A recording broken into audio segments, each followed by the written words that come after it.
when he spoke and when he said stupid fucking shit, when he talked too much like a fucking idiot, shit would pop off and lead to drama.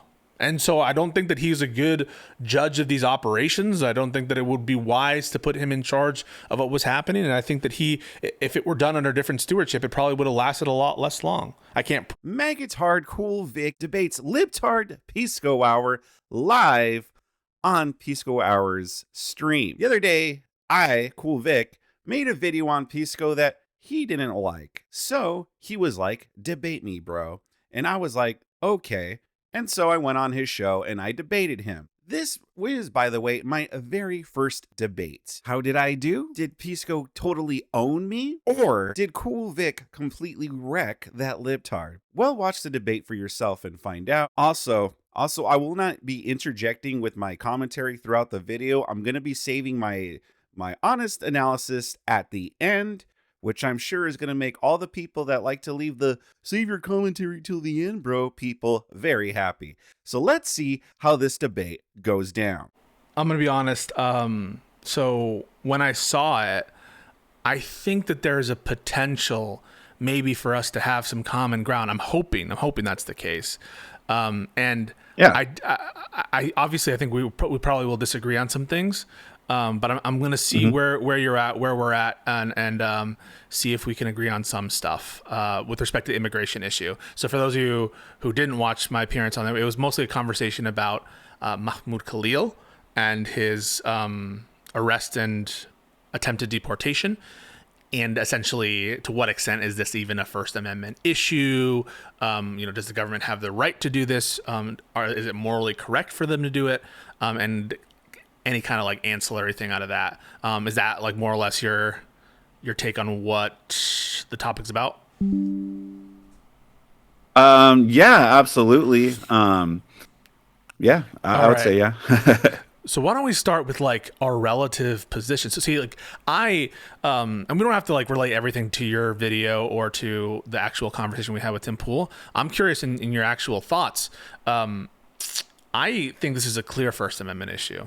And I recognize that there are a lot of powers the government has over non-citizens. And these powers have, it's almost like you could say in many ways, a plenary authority, an authority to deport anyone for any reason. And that authority has been recognized in precedent with respect to certain acts that we've had in the past that make people deportable.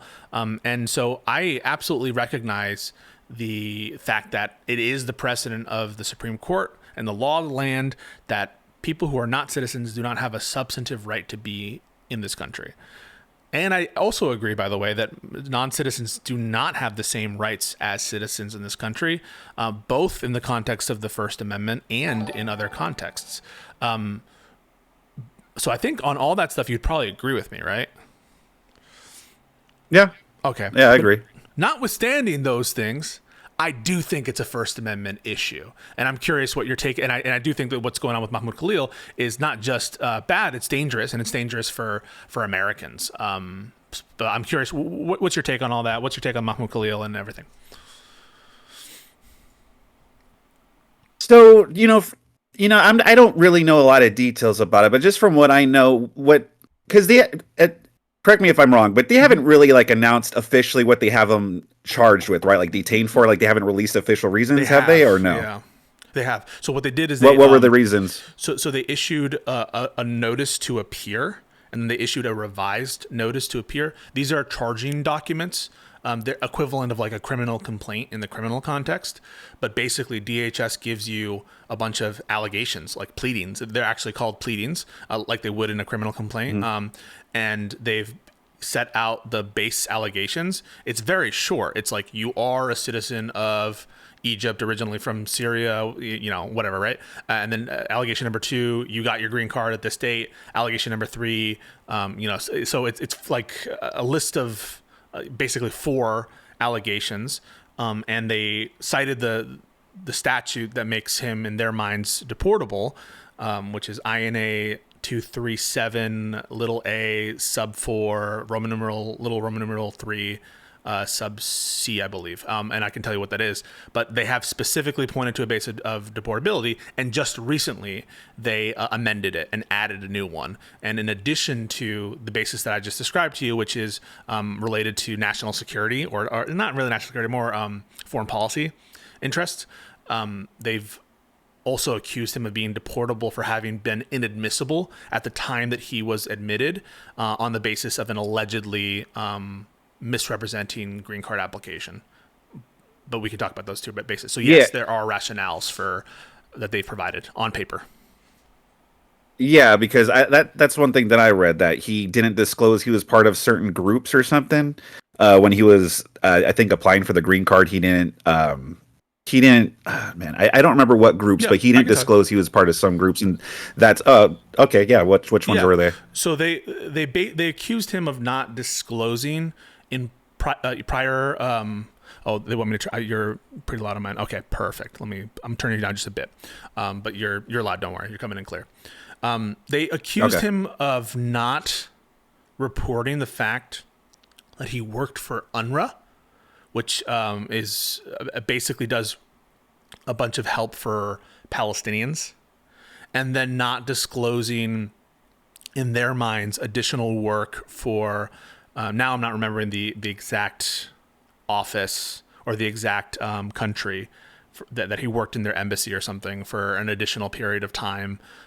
So it's basically, they're accusing him of materially misrepresenting, and I can talk about why it's all bullshit, the times of his employment and his employment with UNRWA, this UN agency, resettlement agency thing. But that's the alleged misrepresentation on his green card. Needless to say, I think both rationales are complete dog shit, but we can get into that.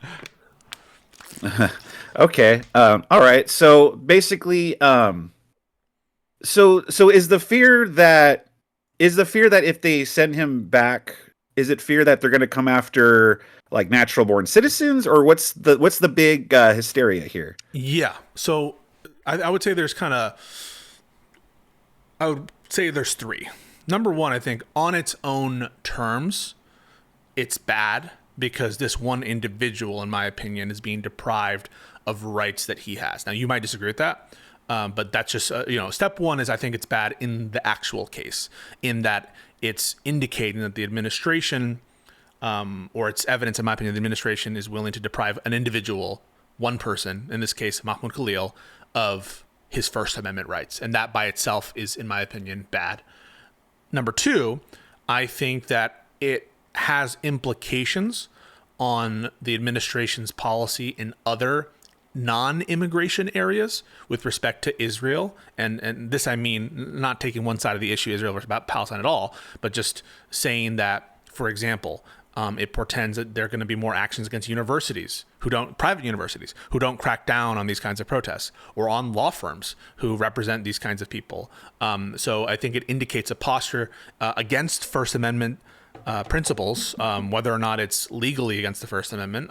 It's showing a lack of a desire to embrace the fact that people are allowed to think differently in this country, including on major issues like Israel versus Palestine, or on, America's foreign policy, that kind of thing. And that can manifest itself, yes, at, private actors, including universities, who are now having to, bear having ICE agents going all through their halls, people going through social media accounts of people on student visas to make sure there's no, protests, that kind of thing. Those things, though you might not know it, do chill speech, and Americans, whether or not you think that, we'll get into it, green card holders or student visa people have First Amendment rights. I believe they do, but when they're inside the country, citizens have a right to speak and also to hear. There's a right to speak, and there's a right to receive information that's implicated. So I think that number two rationale is kind of a broader portent or omen about the administration's policy that's being borne out in other areas against the First Amendment.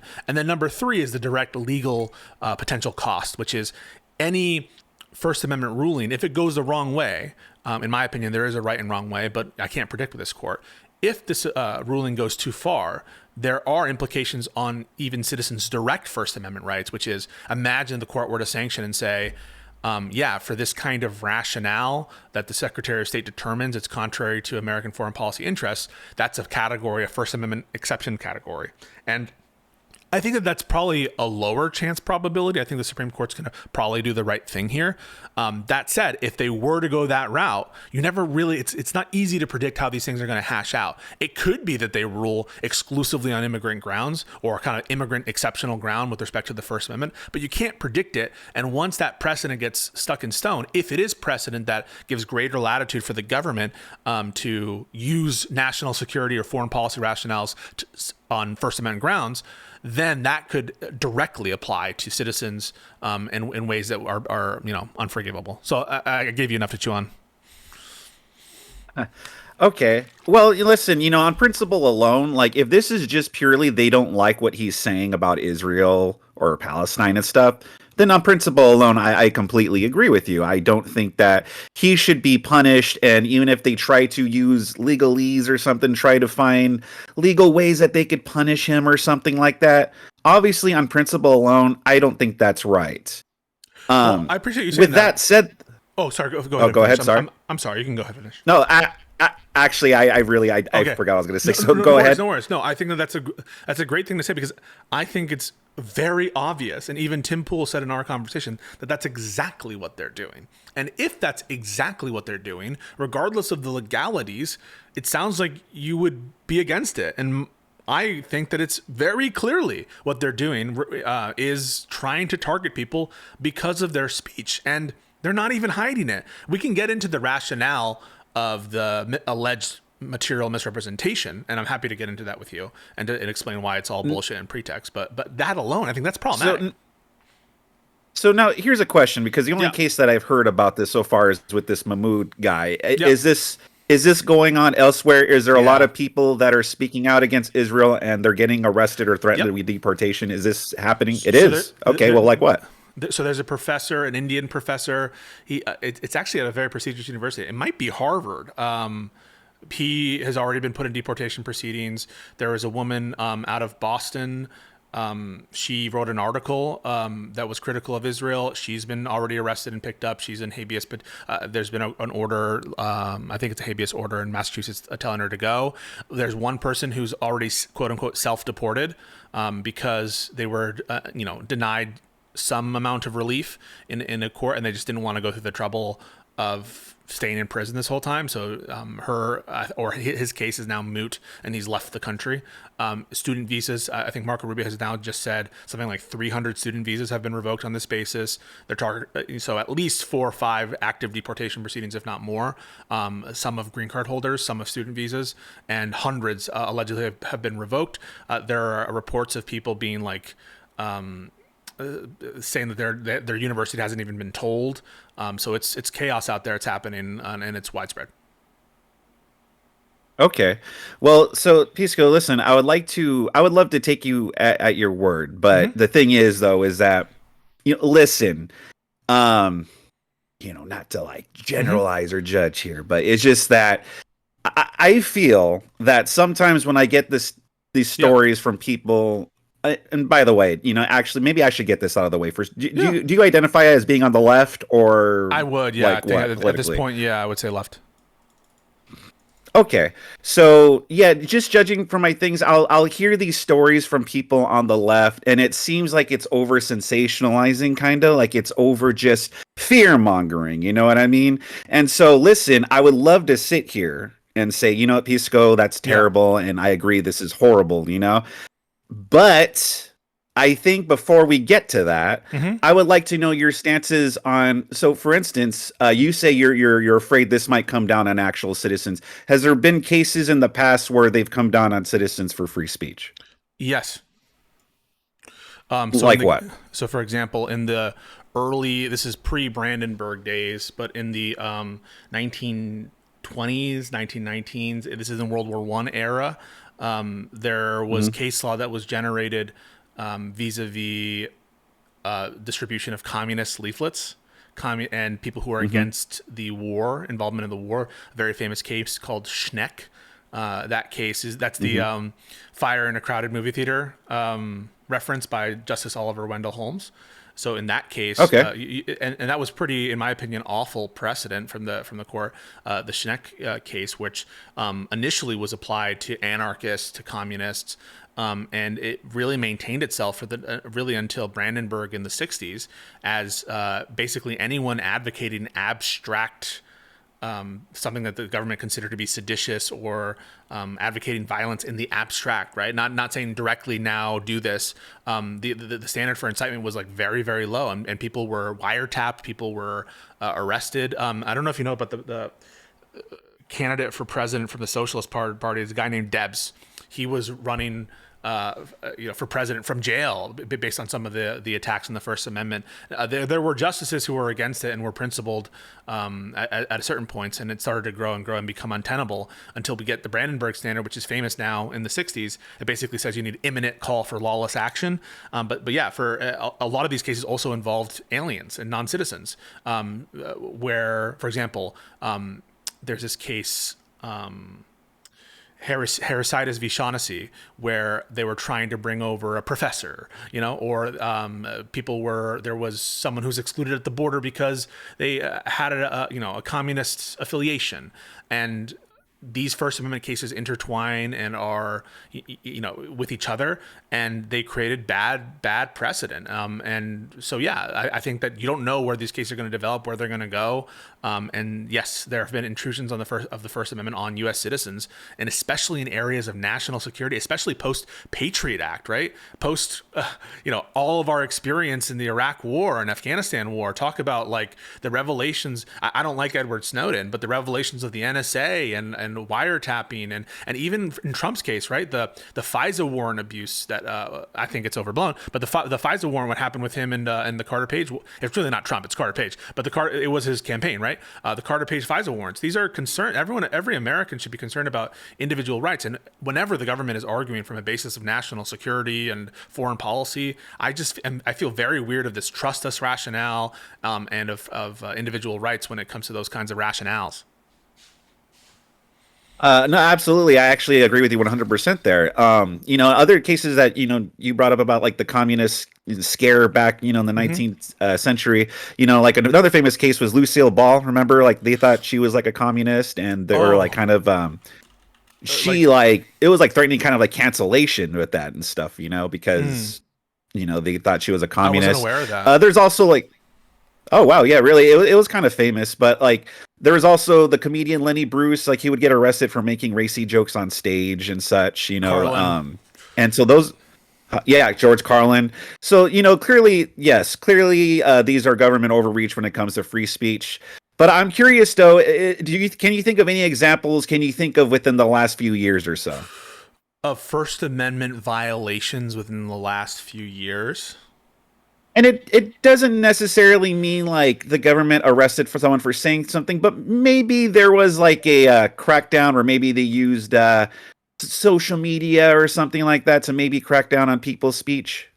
So if you're referencing what occurred on like platforms like Twitter and Facebook under previous management, now I don't think that those policies would be set in stone, given Elon Musk and Zuckerberg's at the White House, right? But yeah, I don't consider those to be First Amendment violations for reasons related to First Amendment doctrine. So I can explain those. But before you do, like, you don't think that, for instance, I don't remember if it was the CIA or the FBI going up to Zuckerberg and saying, "Hey, don't allow posts about the laptop story because that's information," and then them going and censoring that, and then I believe they did a poll, and there's some people that believed that. Well, what did they say then? So what happened? What's alleged by Zuckerberg is that the FBI had these communication channels with Facebook, and that they said specifically that there were threats from Russia. That much is true.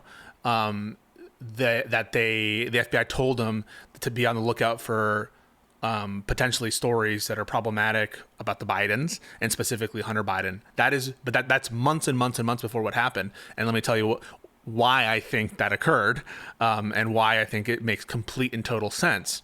At the time they were giving those warnings to Facebook, there was a Russian-affiliated individual who was charged, his name is Smirnov, who was trying to feed the Department of Justice a fake story that the founder of Burisma, Mykolaiv Zlochevsky, actually bribed the Bidens. He was indicted for that, and based on his communications in 2020 and before that.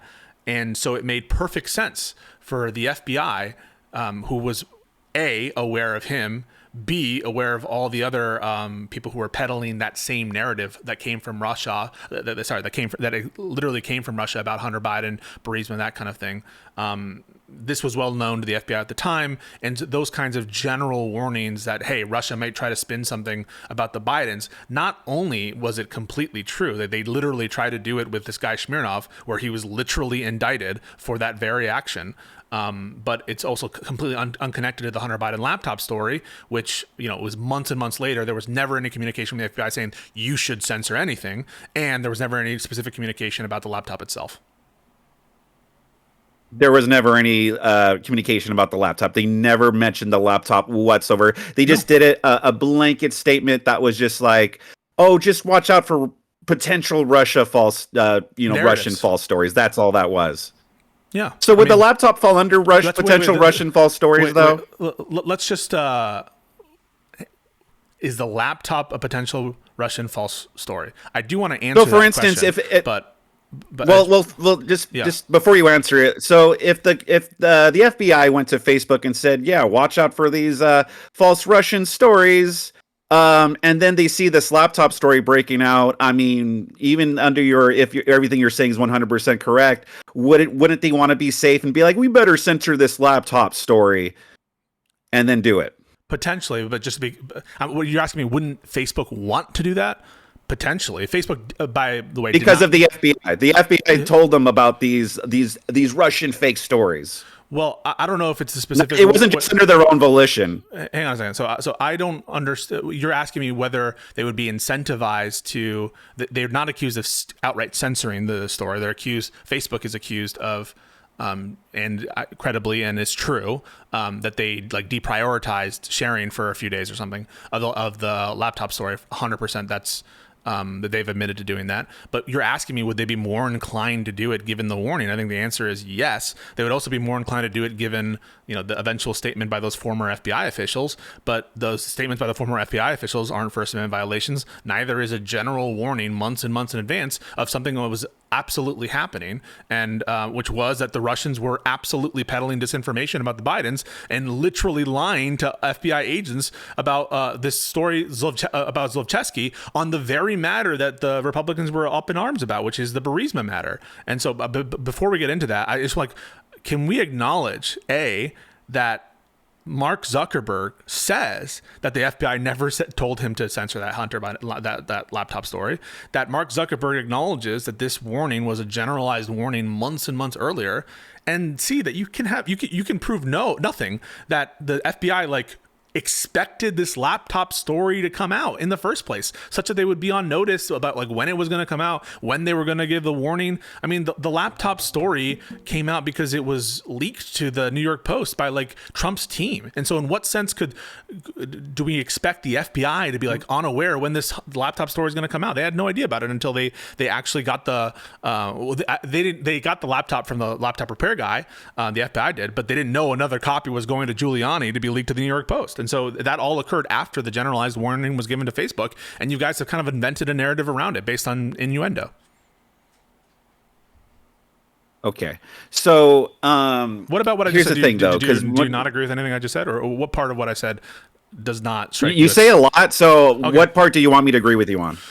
I would like you to agree with me that the warning given by the FBI was months and months before the actual laptop story that occurred in October. I would need to verify that on myself. I mean, I'm not just going to sit here and just be like, yeah, man, whatever you tell me, I'm just going to believe it. All right. So let's get some base facts, right? So this is the Hunter Biden laptop. Boo-doo-doo.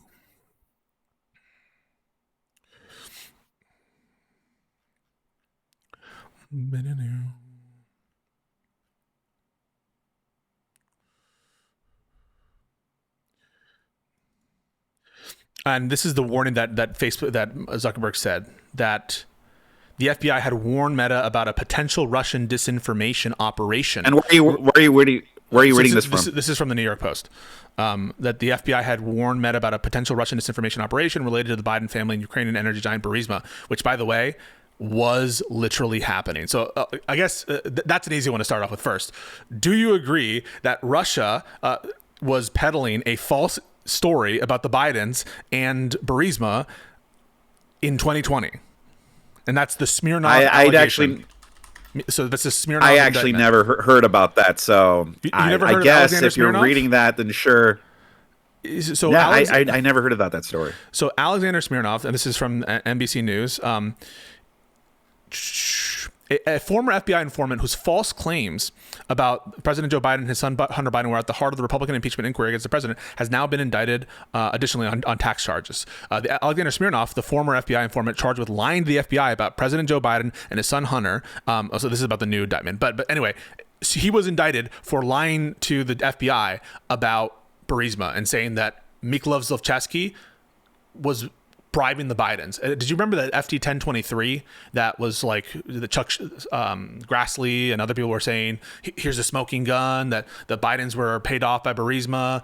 All that was a lie and invented by someone who's accused by the Department of Justice of being a Russian agent. And there's like photo evidence of all the shit, and the timelines match up perfectly. And so that's probably why the Department of Justice, why the FBI was concerned about the Russian operatives trying to plant a false narrative about the Burisma and the Bidens. I guess I'll ask this in a hypothetical form. I know people get a bit really fucking frustrated at that. But if it were the case that they knew this at the time they gave that warning, wouldn't that be the responsible thing to do? If they were aware that this guy... What, the Burisma thing? So the hypothetical is as follows. If it's true, if what I'm telling you is true, that there was this guy, Alexander Smirnov, that he was working on behalf of Russia, that he was planting with the Department of Justice a lie about Biden's being bribed by the Burisma founder, Mykolaiv Zlochevsky. If that was the case, wouldn't it be responsible for the Department of Justice to alert private partners such as social media organizations? Wouldn't that be the responsible thing to do? I mean, in principle, sure, but I mean, there's a lot of false stories that are put out about Trump all the time, like on the internet, and no one's taking those down. There's a lot of lies people still believe today, and no one's taking those down. We're not talking about taking down. Even if on principle, we're not talking about taking down. We're saying, like, should they talk to the social media organization? Should there be a back and forth between those organizations? Because I'm telling you right now, like, Trump right now and Elon Musk are working very closely to peddle certain information on their social media platforms. Sometimes I think outright lies, but they're informing each other about stuff that's going on, and they're releasing government information, and hell, they're fucking leaders of the FBI. They're literally social media influencers with Dan Bongino and Kash Patel. And so it doesn't seem like you have a principled problem against the government working hand in hand with social media organizations.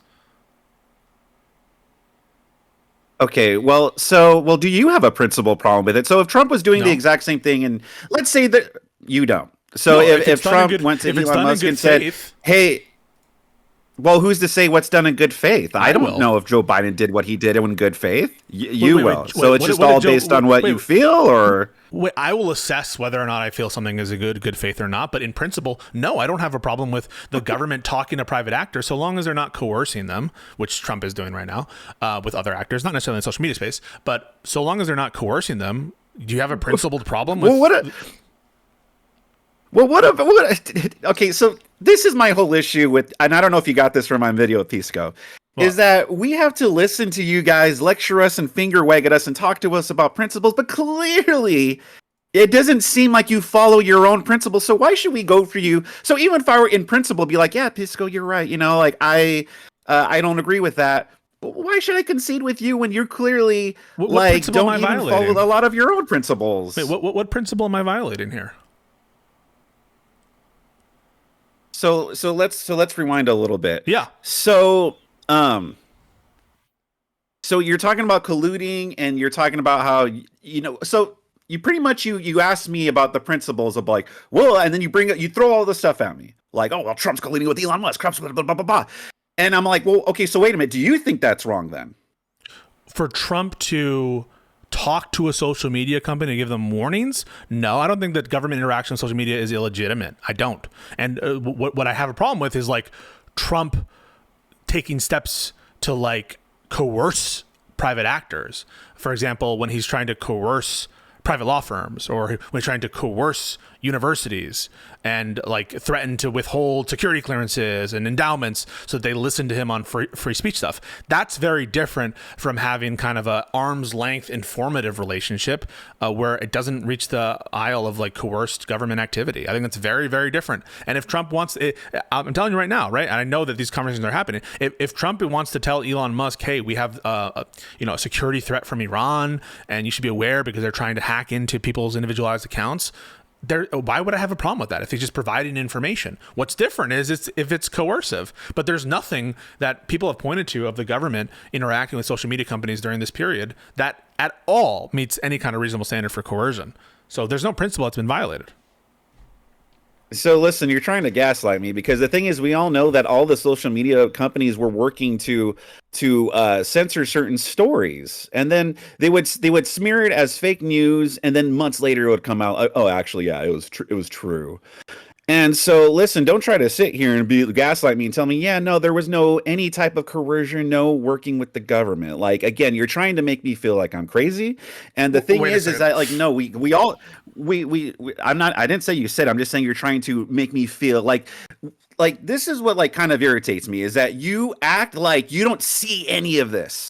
Like when we say, hey, like there's a lot of like stories against the Bidens that are getting suppressed or censored or like or slapped as fake news, then you say like, whoa, and then you make excuse after excuse after excuse. So I ask again, like, Pisco, why should I like listen to you and your finger wagging about anything that Trump's doing? How do I know it's coming from a place of legitimate truth and not just because you have some kind of like Trump derangement syndrome or you just want to fear monger? Because listen, I watched one of your videos recently where you're talking about how Trump could do a third term, right?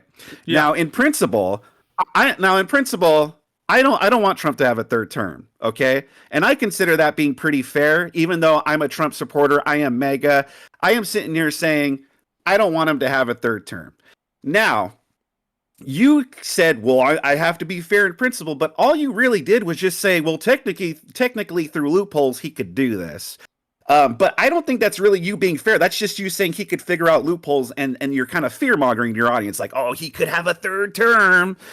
And bottom line is, I would ask if any Democrat president or whatever, like Joe Biden, let's say Joe Biden got elected a second term, and he talked about, I'm going to have a third term. Would you be pro that, or would you be against that? Totally against it. I'm against Obama running again.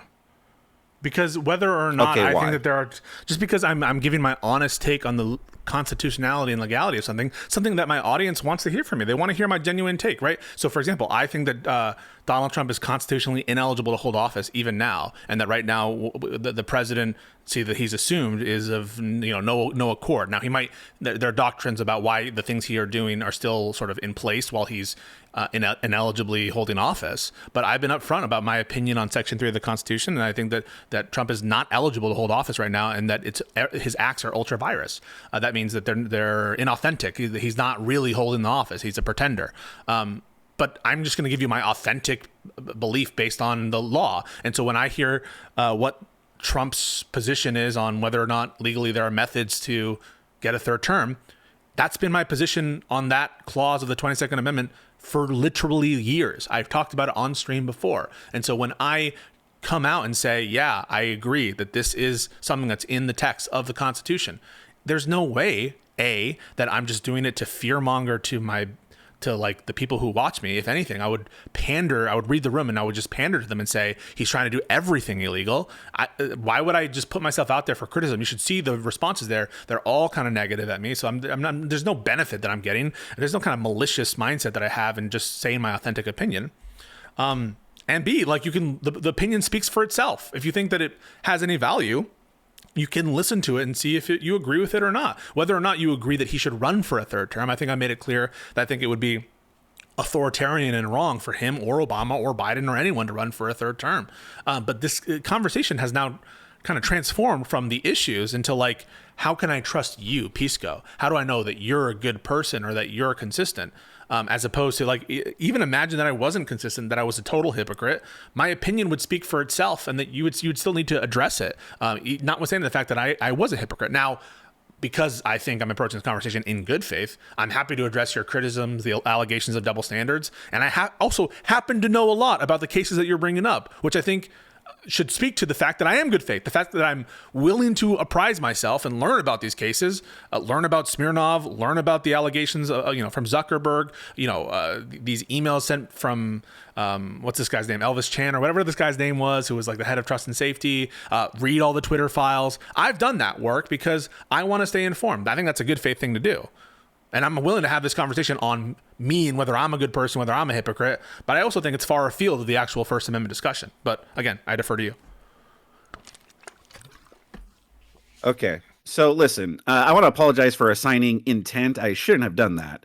But, allegations of you fear mongering, whether I personally believe it's true or not, I don't think it's fair to this conversation to assign intent. So that's I cool. take that back. It's all right. But what I will say though is just it's like, okay, so here's what I would actually want to know. This is what I would actually want to ask you. Because I've seen you in actually I'm not gonna You're good. I'm not gonna because I actually don't have. Yeah, I do want to try to be good faith here. I am not just coming on here to attack anybody, So what I do want to ask though is like because people get asked like and I want to say I think you've done that, but I don't have a concrete memory, so I'm not gonna. But people ask us like, is there anything Trump could do that would make you dislike him, or blah blah blah? Well, I would ask you the question: what are some good things? I'm not saying that make you support him, but what are some positive things that Trump has done that you would say, you know what, that was cool or that was good? In his first term or second term? It doesn't matter. Okay, I think that some of the legislation he passed with respect to the First Step Act, I'm generally in favor. I think that we have over criminalized certain things. That doesn't mean we should be soft on criminality, but I just don't think that there's a need to have the kind of overly punitive measures that sometimes we've put in place. I think that he was probably right on some of these Chinese tariffs. Hence, and Biden continued them, and I'm man enough to admit where I think he's right about that.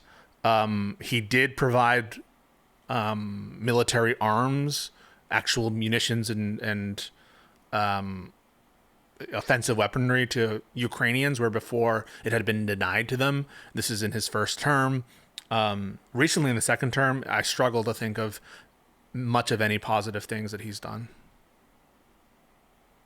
Okay. Well, that's fair. I'm not looking for you to say anything yet on the second term, just any term. So, okay. All right. Well, that's cool. But like, let's. It's just that. Go ahead. Okay. Go ahead. I mean, like, I'm sitting here, like, let's. I can tell you about other things that I've said that Joe Biden, his preemptive pardons of some of these people, are impeachable. I've said that out loud. I've said that it's corrupt to pardon Hunter Biden.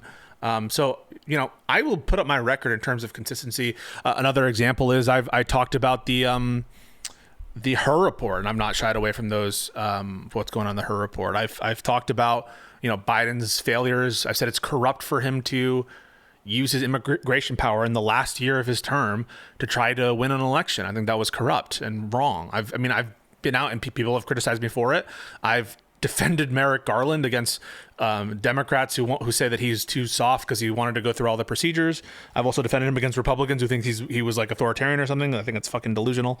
But yeah, I'm out here. I'm willing to stake out my positions, and I think that people should approach them in good faith. And I think it's kind of irrelevant whether or not I am good faith. Now, I happen to believe I am, and again, that's why I'm willing to have this exchange with you. But the real thing is, what about you? Like, here's a First Amendment violation, I think.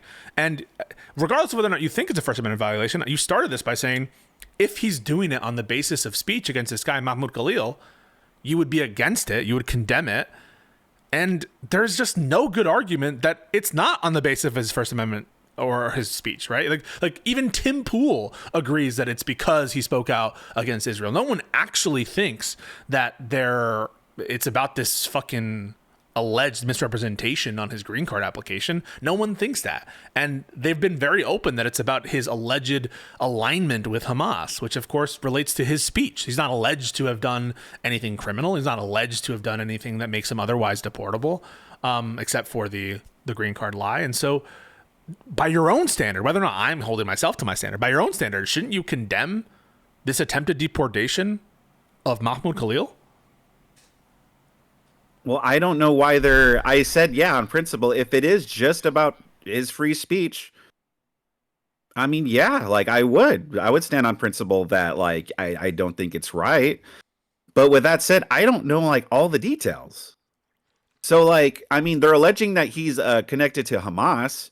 Do you have any proof that he's not connected to Hamas? No, they're not. Didn't you just say that they were? No, you just said that they were. No. The wording used is that he's aligned with Hamas, not that he's in a communication with Hamas. Aligned meaning that his speech is in support of Hamas. First of all, there's nothing that he said that's explicit, that has been alleged or shown to me, is explicitly pro-Hamas in the sense of Hamas is good. Nothing like that, in my opinion, has been produced that's properly attributed to Mahmoud Khalil. But even beyond that, there's no alleged communication or collaboration with Hamas. It's about the speech. Okay, so I mean, even if he's just aligned with Hamas, I mean, wouldn't that mean that he's pro the like the murdering of Israelites and stuff, like Jews? I mean, but he's not. Wouldn't. So there are a couple ways. Well, you're saying he's aligned with Hamas. Isn't that what Hamas? But isn't that what Hamas is all about? Isn't Hamas a terrorist group? Hamas is a terrorist organization designated as such. The government is accusing him of being aligned with Hamas. But the evidence that they've produced for that is flimsy, if anything, right? It's about the fact that he led this student group in Colombia. And if that's all it takes to be aligned with Hamas, I guess every Palestinian advocate on campus is aligned with Hamas. And then you start to paint with a huge brush. I mean, you might as well say anyone who's pro-Israel supports like the war crimes that not even pro-Israel people can deny that there have been war crimes by Israeli people and IDF against innocent Palestinians. So not even the most staunch pro-Israeli person will say that there have not been atrocities committed and war crimes committed against innocent Palestinians by the IDF. Not even the most fervent. Okay, maybe the most fervent, but not the second most fervent.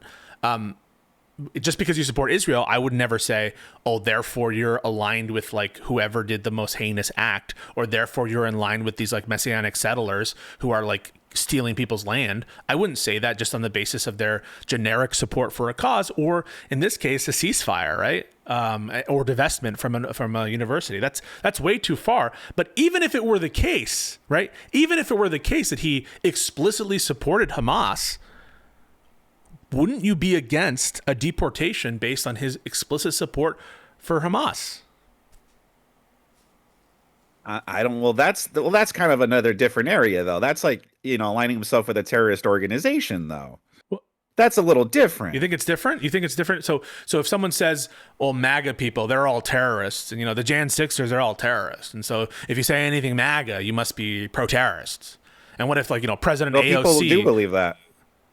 Okay, but what I'm saying people is already believe that. Okay, though. People can believe that, but what if the government starts saying, "Okay, we're designating MAGA"? Joe Biden already said that. I mean, Joe Biden didn't designate us as terrorists. I know. I didn't say that. I know he didn't do that, but he did demonize us, like in that the fiery red background Hitler speech. He literally didn't. He said that was like he said that there was that the majority of Republicans are like good faith people. That he was warning about the Republicans, but MAGA though. MAGA. Yeah, there are never Trump or Republicans, but MAGA though. That's still a lot of American citizens there that he's demonizing. He's demonizing like Americans. You can't deny that. That's if Trump came out and said that this group of Americans. Well, first of all, Trump comes out and demonizes large groups of people all the time. You agree with that? Not American citizens? You don't think so? No. When did he ever come out and say Democrat voters or like Like, he has said some things about Antifa, but Antifa are actually causing destruction. But when has he called like Democrat voters, even like, like people that are just on the left, like said, oh yeah, they're like a threat to our democracy. They're actual threats. I mean, I don't know what to say at this point. Like, there is so much evidence that practically on a weekly basis, his statements are demonizing Democrats constantly. I mean, it just constantly. Like now, what? What was the last one he said? Okay, I mean, I'll just look at his. I'll look to the Trump Twitter account, the Trump Twitter like generator. Hang on. And by the way, I'm not talking about politicians. By the way, I'm talking about the people. Okay, so, but like what's the quote of Biden that's the comparison here? So here's the thing, Pisco. I don't remember all the things off the top of my head. Okay, so you just said we're gonna have a conversation. You didn't tell me what exactly we're talking about, so I didn't really prepare anything. I could go and Google stuff too, but I don't want to waste people's time and just us Googling shit. Okay, but I want to get to the. Hang on a second.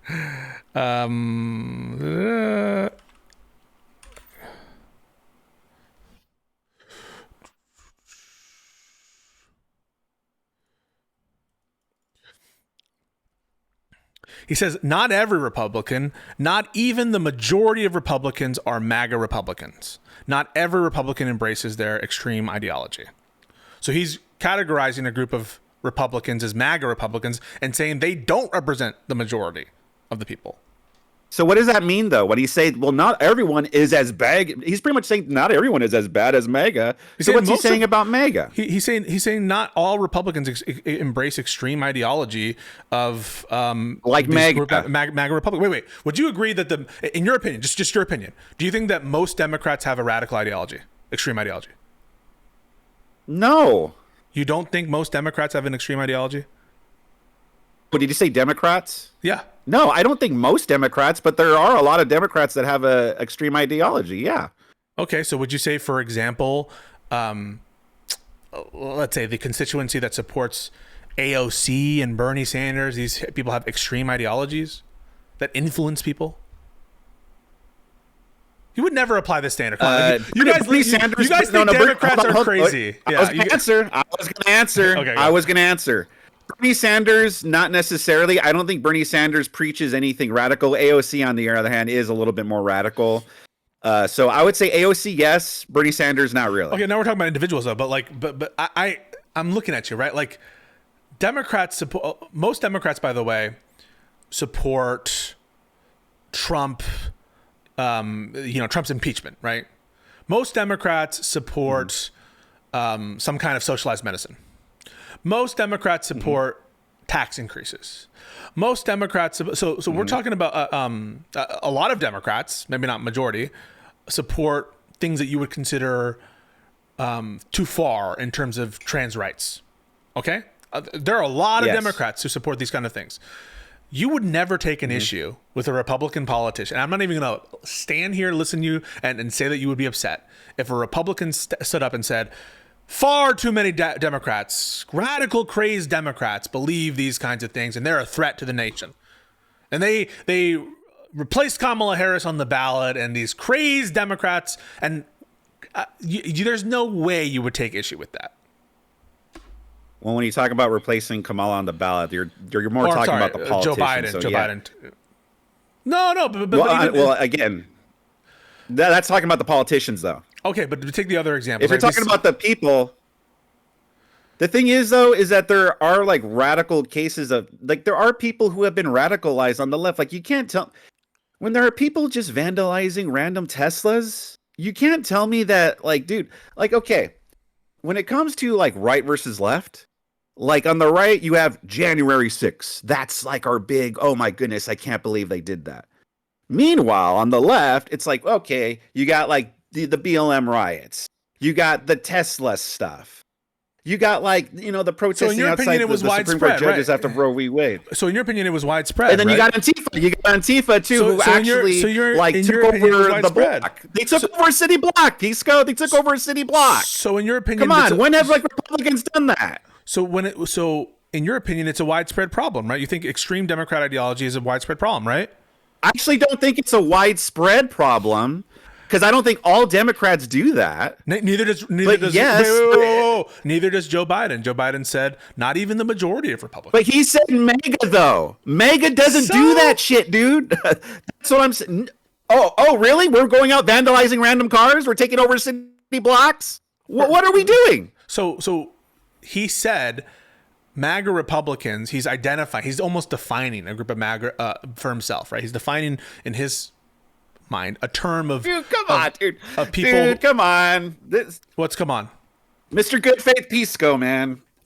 Dude, what about what I said is wrong? But here you are trying to rationalize it again. No, dude, he's saying MAGA are extreme. Not only he's saying I'm extreme, Pisco. So do you identify yourself as a MAGA Republican? Yes, I do. Okay. Do you think that Trump should defy court orders? What do you mean defy court order? Like Joe Biden did with the whole college loan forgiveness? I'm asking you a question. Should Trump? Well, how do you think that was right or wrong? Whoa. So he never defied orders, but we're gonna get into your consistency. Do you think that Trump should defy court orders? We're gonna get into your consistency. You're so full of crap. Wait. Do you think that Trump should defy court orders? On principle alone, probably not. But the thing is that there are like. So if he did, would you condemn him? He's trying. If he did, would you condemn him? So here's the thing. Like, he is trying to deport criminals. I'm not going to answer? He is trying. I'm answering right now. He's trying to deport criminals, right? And these judges want to stop him. Why do they want to stop him? Is it that is he deporting like the wrong people? Does the judge know like, hey, these people actually shouldn't be deported or something? And he's trying to stop Donald Trump from doing something bad?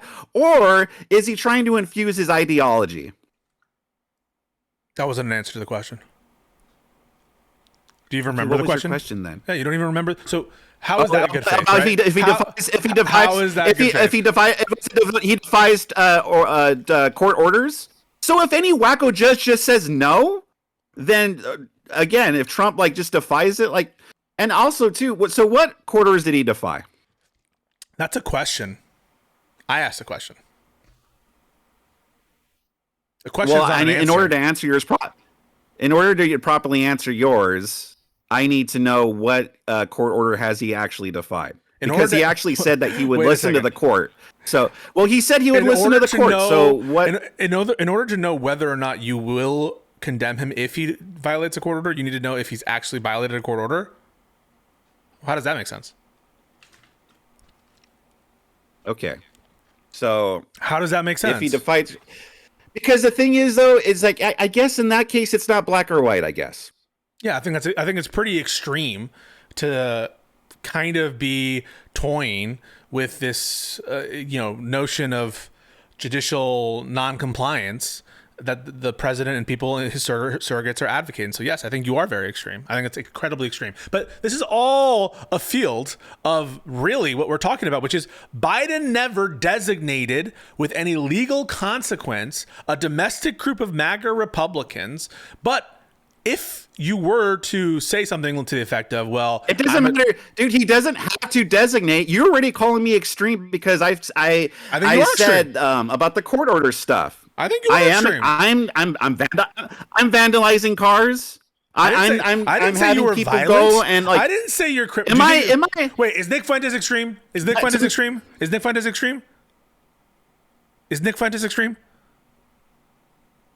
Well, the thing is that what principles do I talk about that's extreme though? What am I promoting that's extreme? Is Nick like what am I saying here? Extreme. I don't know enough about Nick Fuentes to know if he's extreme or not. I've only gone by what I heard. I've heard he's extreme, but I don't freaking listen to the guy, so okay. I don't know. Okay, is there who's the most extreme Republican that you know of? Like politician or just like influencer? Like what are you talking about? Any person. Anyone that just identifies as a Republican? Is Kanye West extreme?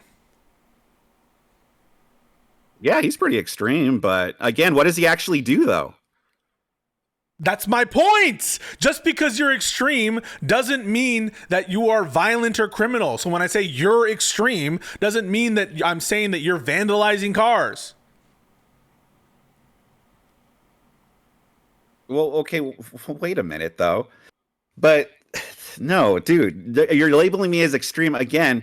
I'm not advocating for people to advocate to destroy cars, though. Is the thing. I'm not advocating for extreme things. You just label Pisco. You're proving my point, dude. You're just labeling us as all extremists.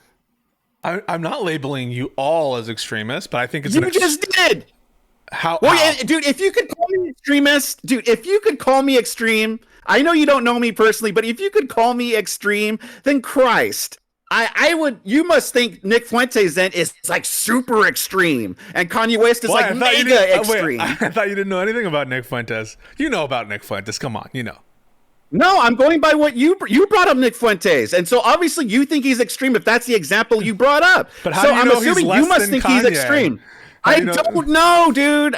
I don't know. Okay. Let's calm down. All right. So I want to get us back on track to the First Amendment issue, which is essentially like we're in the situation where no. Let's go back to the extreme thing because the thing is, you said Kanye West is extreme. Yeah. What does he do that's extreme other than like the things that he says? But what is he actually like? He says Hitler is good. He sells swastika merchandise. He says the Holocaust. That they're lying about the Holocaust. Do you want me to go on? Well, see, here's the thing. I guess we should get our definitions of extreme first. Because here's the thing. Who's going out and like actually causing tangible harm because of Kanye's rhetoric?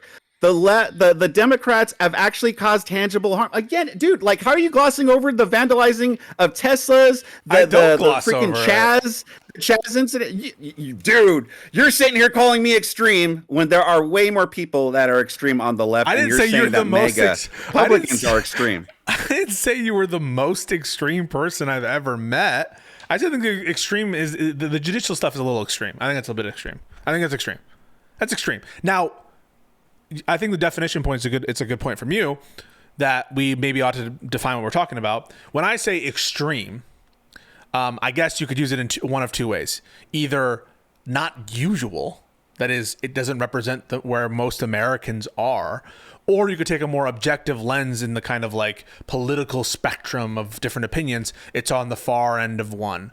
I would say under both interpretations of the word extreme, on like a kind of objective look at who are the parties that are saying that we should like violate court orders and like not respect the rule of law, it's going to be far left, far right parties who are more authoritarian, or it's, just in the terms of the actual American population, I think most Americans, including Republicans, want Trump to follow court orders. And so I think it's extreme under like both of my usages of those terms.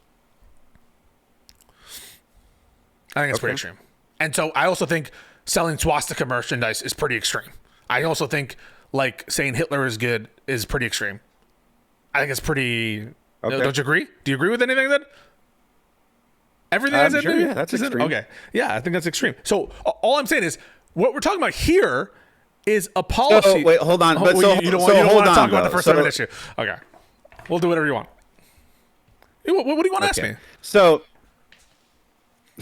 okay. I think there's a delay. Listen, I'm not trying to interrupt you. Okay. So, going back to the thing is so by your definition, then you have no problem with calling MAGA extreme because some of us might not care if Trump defies court orders. I think the ideology of MAGA is extreme, but I don't think every person. Why though? Well, I kind of view the MAGA ideology as that which it primarily is espoused by Trump and his major surrogates and influencers. That's what I see as to the extent that there's a through line on MAGA ideology, I view it as a kind of very authoritarian, very anti-Republican, anti-democratic. And so in the ways that I kind of view extremity from the both usage of the term that I just gave you, I view those kinds of tendencies as not in line with the majority of America, and also representing sort of far ends of the objective political spectrum. So I view that ideology as extreme, but I don't think that everyone who is a MAGA supporter is extreme. But also, why are we stuck here? This feels very semantic. Well, no, I think it's a good point because the thing is you're saying, well, MAGA is very extreme. So if you think MAGA is very extreme because of the things that you brought up, then you must think the Democrats are very extreme then. No. So how How do you, again, so you said like you don't gloss over, but how do you take like the BLM riots, for instance, right? The encourage of violence, like, they're not above encouraging violence and stuff. Who encouraged violence? The BLM riots didn't happen. The BLM riots didn't happen. Do you really think I said that? You think I said the BLM riots didn't happen? But you're going... Okay, so did they happen or not? BLM riots happened. Okay, and what do you think about that? I think the riots were bad. You do? I've called Chaz an insurrection. insurrection. Do you think Democrats did enough to try to and the mainstream media did enough to try to deter people from violence? Whoa! You said encourage violence, bro. Huh? I said deterred. No, you said encourage. You said the Democrats encouraged violence. Well, do you believe they did or not? Again, yes or no? Yes or no? Yes or no? Do you believe they encourage violence? I do believe that they encourage violence, but like, here's the thing. Again, I don't have the list of all examples right here. Okay, and again, my memory, it's not the best. So here's the thing. I can say they didn't do enough to deter violence, and in fact, they did downplay a lot of it. They call it the Summer of Love, the fiery but mostly peaceful. They didn't really do enough to deter it. Meanwhile, they condemned January 6th like it was the new 9/11. So Trump didn't do enough to deter it, right? So Trump's responsible. Yeah, he did. He told people. Yeah, he did. He told people not to. What are examples of Democrats telling people not to burn cities? Biden told them not to. Okay, well, what about everyone else? The media, no one else was like discouraging it. Yes, they did. These individual governors and mayors and stuff they did. But just to be clear, did Trump do enough for the Black Lives Matter riots? Yes or no? Like physically or what? I mean, of course he condemned it. As the fucking president of the United States, as the commander in chief, did he do enough? Yes or no? Well, he wanted to send in the National Guard, and you guys were like, no, that's wrong. Did he do enough? Well, he didn't, but you guys... Oh, so he didn't do enough. No, I don't think he did. So who bears more responsibility? Yeah. Biden, who was not in office and condemned it, or Trump, who was in office and, in your mind, didn't do enough? Wait, say that one more time. Who's more responsible for the BLM riots? Biden, who condemned the riots, or Trump, who condemned them and, in your mind, did not do enough? A lot of Democrats justified the riots, though. They said that this is an expression of what was the line that they went with? It was the I'm not hearing an answer to the question. It was an expression that came out. I asked about two individuals. You remember the two individuals I asked about? Yeah, I remember. Yeah, I just don't know why. Like, I try to answer your questions directly. So Biden condemned it, but Donald Trump condemned them. But so because Donald Trump didn't send in, so what would he have done if he would have sent in the National Guard? I don't know. You seem to think he didn't do enough. I'm asking you your opinion. You're asking me a question right now. Did you think Trump do enough? What should have Trump done? Why are you asking me a question? I asked you a question. What was the question again? Come on, man. That feels like bad faith. Are you not listening? What was the question? All right, the question was... No, I'm listening, but my memory and my thoughts, they go from one to another. So what's the question? It happens. So as between Biden and Trump, at the time the BLM riots occurred, one who was in power, one who was not in power, and both condemned it, who's more responsible? Yeah, Trump should have definitely done more to stop it. But again, what do you think he should have done? Who is more responsible, Trump or Biden? Are you saying that Trump is advocating for the BLM riots?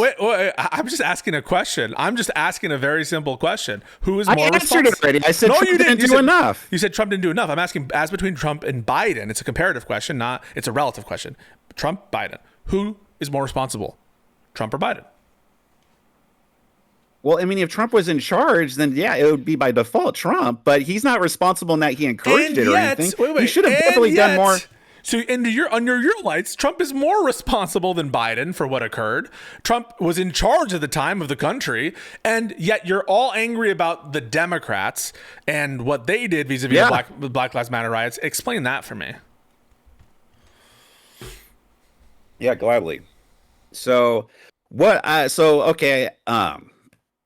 So Donald Trump, should have absolutely done more to stop it.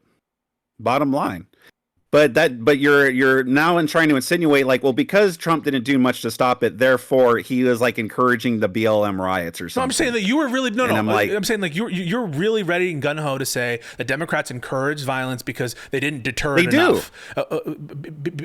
Even though you can't point to explicit calls for violence from Democrats, but your theory was, well, the Democrats didn't do enough to deter it. I present you Donald Trump and I say, hey, look, Trump was in charge, and you just said he didn't do enough to deter it. And in fact, you just said that he's more responsible than Biden at the time. So it doesn't your very same criticism apply to Trump, that Trump encouraged violence by not doing enough to prevent it?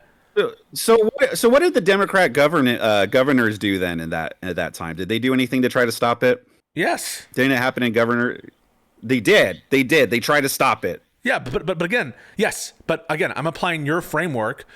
It's a red herring. I'm applying your framework. Your framework was that the Democrats actively encouraged them, and your theory was because they failed to properly deter, and then I give you Trump, and then we do the whole thing over again. And my question is, under your theory that you laid out, didn't Trump also encourage the Black Lives Matter violence?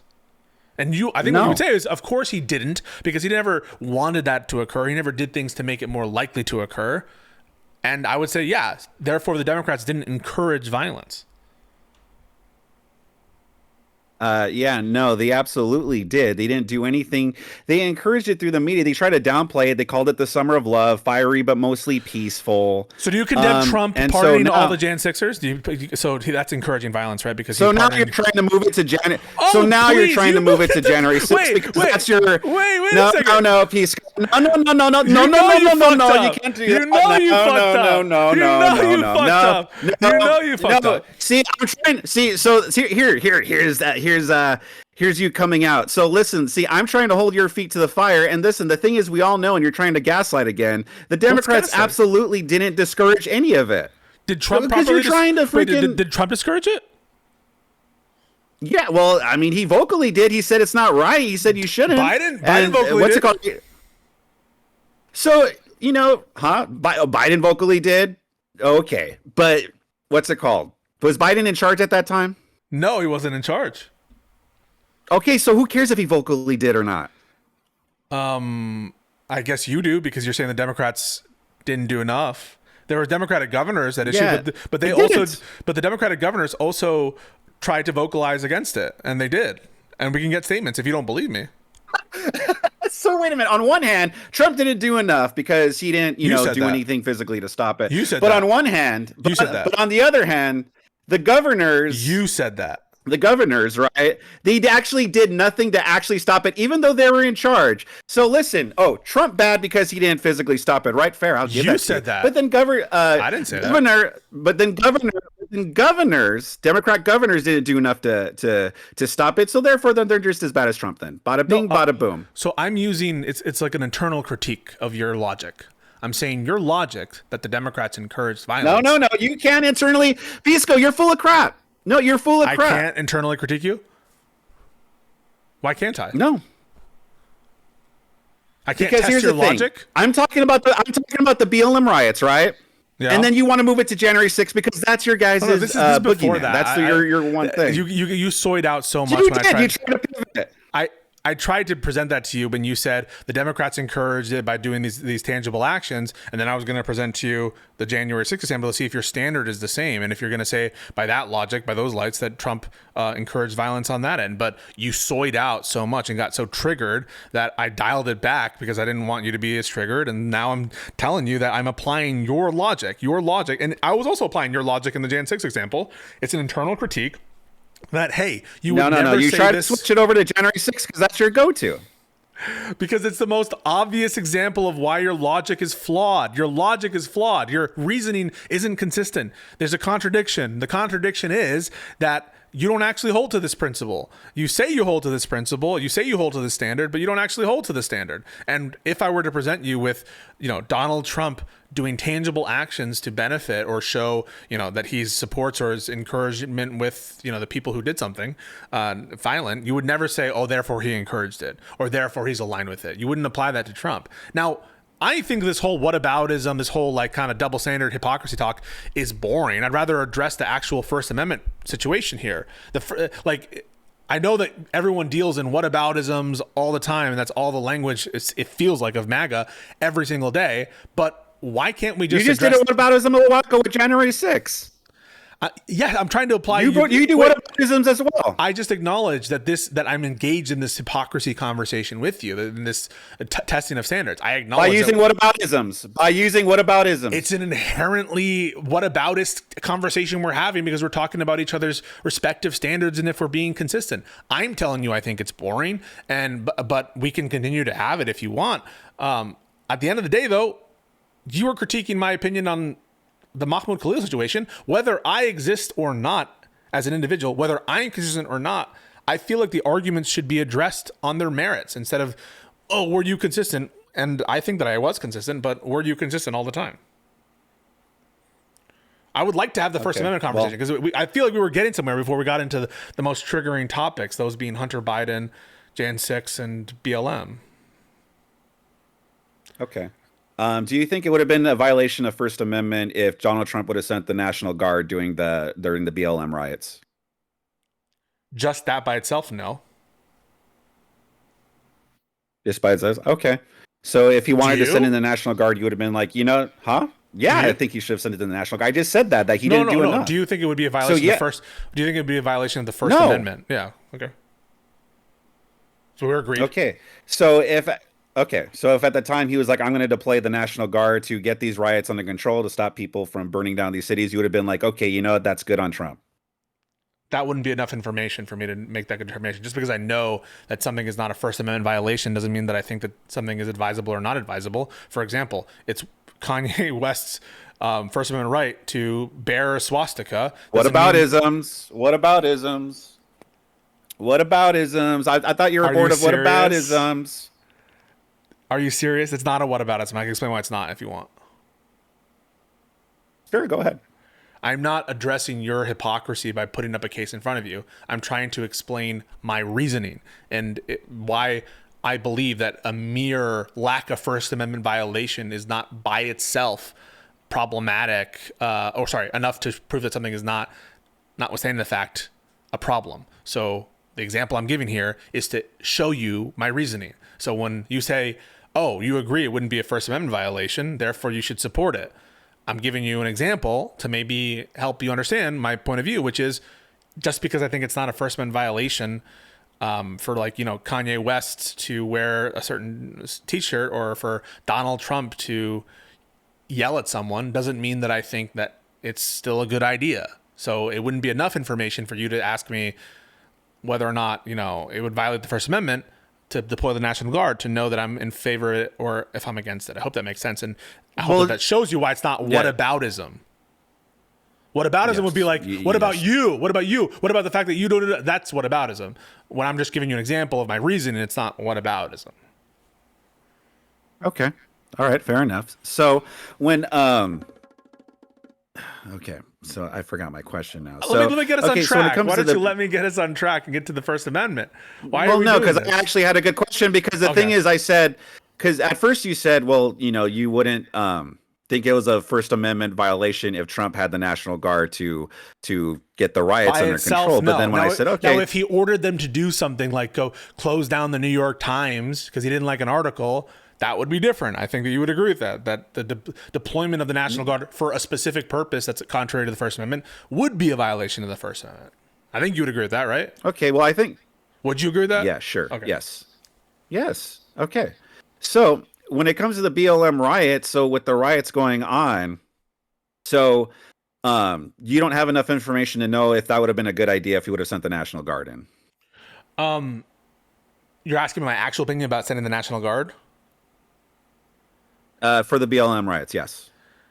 So I was fine with states using their National Guards to address what's going on. What was being advocated for him to do is to take federal control and to invoke the Insurrection Act and take federal control of the National Guard, nationalize the National Guard, and do it that way. So I was fine with governors using their discretion to use their National Guards. National Guard's a dual-rolled entity, so it's under typical control of the state governors. So the states were using their national guards in many of these instances, and I was fine with states using their own discretion in their own states to do it. I didn't think that it was a good idea for Trump to go and muck about. Okay. All right. So just to be clear here, because I don't want to misrepresent you. So if a Democrat governor would have said, let's send in the National Guard to get these BLM riots under control, that's good. But if Trump wanted to do it, well, that's bad. I didn't think it was necessary for Trump to get involved. And so I didn't think that it would be a good idea. I think it would just inflame tensions and make things worse. I didn't think it would make things better. And so I think why would it have inflamed? Why would it have inflamed tensions, though? That's my intuition. That Trump was not making things more calm. Your intuition, just how you feel? No, based on the fact that, for example, when Trump released statements that were perceived as inflammatory and like very fucked up, all of a sudden there was a riot. Perceived. Yeah, whether they're perceived as inflammatory. Whether they're perceived correctly or incorrectly, when he spoke and when he said stupid fucking shit, when he talked too much like a fucking idiot, shit would pop off and lead to drama. And so I don't think that he's a good judge of these operations. I don't think that it would be wise to put him in charge of what was happening. And I think that if it were done under different stewardship, it probably would have lasted a lot less long. I can't prove that definitively, but that is what my gut tells me. Yeah, kind of like when, Biden called us the MAGA Republicans extreme and stuff like that. That's not him. That's not a president saying stupid shit. But when Donald Trump says something stupid, then yeah, that's worse. That's inflammatory. Well, you guys will get offended by anything. He shouldn't have sent in the National Guard. He's not allowed to send in the National Guard because he says stupid shit sometimes. I didn't say he's not allowed. I just think it probably wasn't. But it would have been perceived as bad. It would have been perceived by you guys as bad because he says stupid shit that you don't like. No, he also does him trying to get it under control. He also that's does. Not good. He also does stupid shit and some things that I think absolutely do violate the First Amendment. But he also does very stupid things. But is this the conversation you wanted to have about BLM? I mean, like, what is this conversation? We're just like talking about anything. I listen. It got on the BLM, right? I was fine with talking. If you want to move off, that's fine. But what is the point? I'm happy to talk about what you want to talk about. I'm just like, what is your ultimate goal? Is your goal to show you're inconsistent about BLM? I don't think I'm inconsistent. I think I'm like reasonably consistent. I think you're pretty inconsistent. I mean, you're saying if Donald Trump does it, bad. But if the Democrat governors did it, well, it's good. So you are inconsistent. But I gave you a reason for it, right? If I say, you understand, I gave you reasons. Matter? It's all about your feelings, though. It's all about your feelings, though. Okay. You just don't like Trump, so it's bad when he does it. Have you ever had? But Democrat governors that you do like. Do you have a wife or girlfriend, or have you ever had a partner? You don't have to answer that. Imagine I'm married. Okay, I'm married. Imagine you're like, oh, so you get to fuck your wife, but Tom doesn't get to fuck your wife? What? You're being inconsistent? What the fuck? What would you say to that? I would say that's a stupid analogy. So are you married to Joe Biden? Are you married to the Democrats? Holy I mean, that's very fuck. telling if that's what this analogy is getting at here. Do you not understand the analogy? There's a material difference. There's a material difference in you having marital relations with your wife versus some random person having marital relations with your wife. Just like I think there's a material difference between the president invoking the Insurrection Act and nationalizing the National Guard over the states operating over these kind of riots that occurred. And I think the proof of that is in the pudding that Donald Trump didn't invoke the Insurrection Act, and some people give him the benefit of the doubt and say, maybe he had a good reason not to invoke the insurrection and nationalize the National Guard. But you seem to think, oh, it's all the fucking same. And so you're inconsistent if you're okay with one person doing it versus the other. And it's the same thing, by the way, that Trump says, we're in favor of the states handling abortion, not the national government. Are you like, oh, wait a second. So you think some people should do something, but not other people should do something? It's the stupidest fucking thing I've ever heard in my life. And you just said it. Well, no, I think you're just upset because it shows your inconsistencies. I mean, I think it's ridiculous that you're saying, well, Donald Trump didn't do enough to stop it. And I know you're trying to use my logic. But the thing is, though, is that if Donald Trump had tried to do something, you and all the left would have flipped out. Exactly. But that's not inconsistent. It was an internal critique. I was criticizing your logic of ascribing the Democrats of saying that they are in favor or that they supported or that they encouraged these riots, violence. And it doesn't really matter though, because if Trump would have done it, that if he would have done something, he would have sent the National Guard to the to get the BLM riots under control. You would have thrown a big fit out about it, and all the I'm other sure I lefties would people have. would have thrown a big Wait, fit I was about throwing it. a big fit. I was throwing a big fit. And he would have gone. He sent federal assets to some of these places, and I was criticizing him over that in real time. Okay. So what? How does that affect our conversation? There's no inconsistency. Well, yeah, I don't see, because I don't care who gets the BLM rights under control, whether it's the president or it's the governor. I really don't care. I would want to see the buildings not burned down. So if it was the Proud Boys, would you be okay with that? Yeah, if the Proud Boys were destroying the cities, yeah, and if Trump sent the National Guard, if that was that big of a problem, he sent the National Guard, yeah, I would be like, yeah, stop it. What if Trump sent like neo-Nazis to go do it? Literal, like the group neo-Nazis. And he sent them to go do it. Okay, what if Biden sent Antifa to go stop the riots? Yeah. What kind of question is that? It's to show you that obviously there are some cases where you prefer one organization be in charge or one group of people do something. It's not enough to just be like, oh, well, we all want the job done this one way. There are probably some principles that you adhere to about like proper chain of command, about, you know, the right way to do things, not the wrong way to do things, about maybe potential for collateral damage if things are done the wrong way, you know? So all I'm getting from this is it just comes down to my TDS syndrome. It's bad when Trump does it because I think he's going to, you know, he's doing everything wrong. He's a big idiot. Is this real? He's a fascist. All of these things. Is this a troll? Am I wrong, though? Oh, no, it's not a troll. Am I wrong? You're wrong. Okay. Why am I wrong? Because I just gave you all the reasons that I have for why I would prefer one thing over the other. I know. So that's not just Trump bad. It isn't? It kind of sounds like it. In what way? I mean, you're kind of going off earlier about how. I mean, earlier you're going off about how Trump says stupid shit and he does all these dumb things. So, okay, you have two people. You have a Democrat governor wants to send in the National Guard, and then you want Donald Trump, and you have Donald Trump wants to send in the National Guard. Two same things. You said it's not good when Trump does it, but it's good when the Democrat governor does it. I said they're not the same. Yeah. Okay. Because of Trump bad. No, because I think the states had it under control. Well, Trump has... They did? Wait, the states had it under control, yeah. I think they're guards. The National Guard aspect They did. of it. Yeah. There is a lot of destruction, dude. Lots of destruction. And so you're saying that the states actually handled it? They didn't need the federal government to get involved in those instances.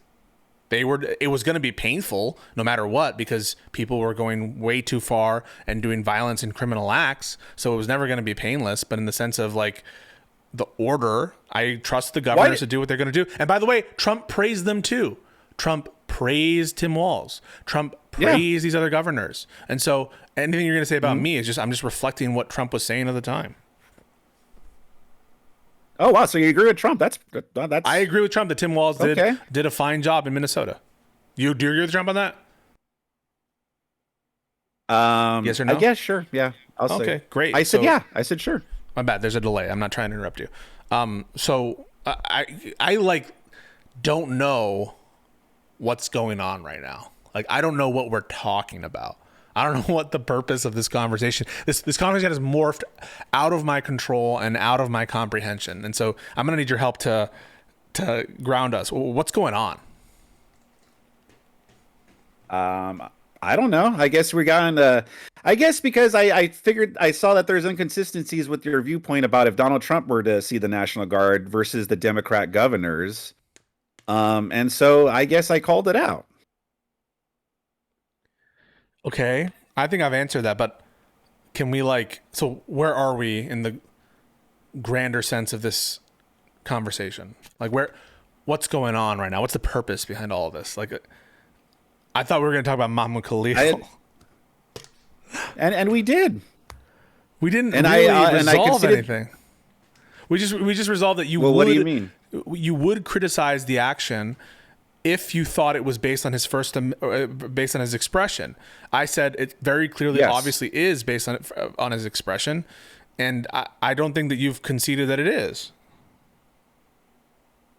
Well, the thing is, Pisco, it even sounded like you even kind of concede it's just more basically how you feel it is. And I mean, judging on your opinion on Trump, he says a lot of stupid stuff. He does a lot of dumb things. I mean, it's not out of bounds to assume that you obviously are going to think the worst, that he's doing it to punish his free speech rights. I mean, do you think that of Tim Pool? Tim Pool has TDS? Because Tim Pool said the same thing. Tim Pool's a centrist, though, so he's going to go back and forth on a lot of things. Tim Pool is a centrist in your mind. Tim Pool also in that conversation said that he's picked a side. Well, I mean, I guess he voted for MAGA, but he's like more like, dude, Tim Pool has a lot of I don't listen to a ton of Tim Pool, but from what I've seen, he says a lot of things that I disagree with and a lot of other Republicans disagree with. Okay. So he's a centrist, so you don't have to listen to him because he can go both ways on many things. Well, okay, well, I don't know why we're talking about Tim Pool. You just said, well, Tim like, Pool agrees with me. Like, okay, who cares? Because you were like, you have TDS, so of course you're going to interpret it in the worst possible way, which is that he's going after these people because of their First Amendment or because of their speech. I'm telling you, well, you don't think that Tim has TDS, right? No, I don't think Tim Pool has TDS. Yeah, and he's agrees with me that he's going after them because of Israel and the opinions on Israel. Okay. And listen, if they're going, I'll say it before and I'll say it again. If they're going after him purely because of his speech against Israel, I am not for that. I disagree with that. Okay. But the thing is that you're also saying, though, like, you have no hardcore proof that's what it is. You're just like, come on, dude, come on. There's no other reason. Definitely have hardcore proof. Yeah, no. The fact that they're premising it on his quote unquote support of Hamas is his speech activities. So the allegations are that he's aligned with Hamas. So I guess we're going to go back to this. Isn't Hamas a terrorist organization? Yeah. Are you allowed to support? Are you allowed to support a terrorist organization in terms of your vocal support? Are you allowed to go down in the street and say, "I love Hamas"? I actually don't know. Are you? Are you trolling me? I have to know. No, I'm being 100% serious because again, that's a terrorist organization. Are you allowed to like vocally align yourself with a terrorist organization? Because isn't that like you might try to recruit others and stuff? So I mean, I'm just saying that like isn't that kind of a little bit of a line there? No, I don't think that you're allowed. I know that you're allowed to, as a citizen, vocally support reprehensible and terroristic organizations. For example, if you wanted to say, I think Al-Qaeda is great, the First Amendment protects that. Do you not agree?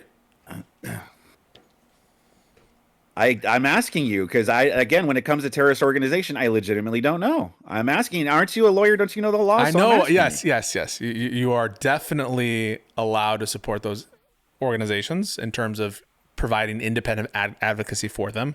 It's well known, for example, that you're allowed to march with the KKK, right? KKK for a long time was absolutely a domestic terrorist organization.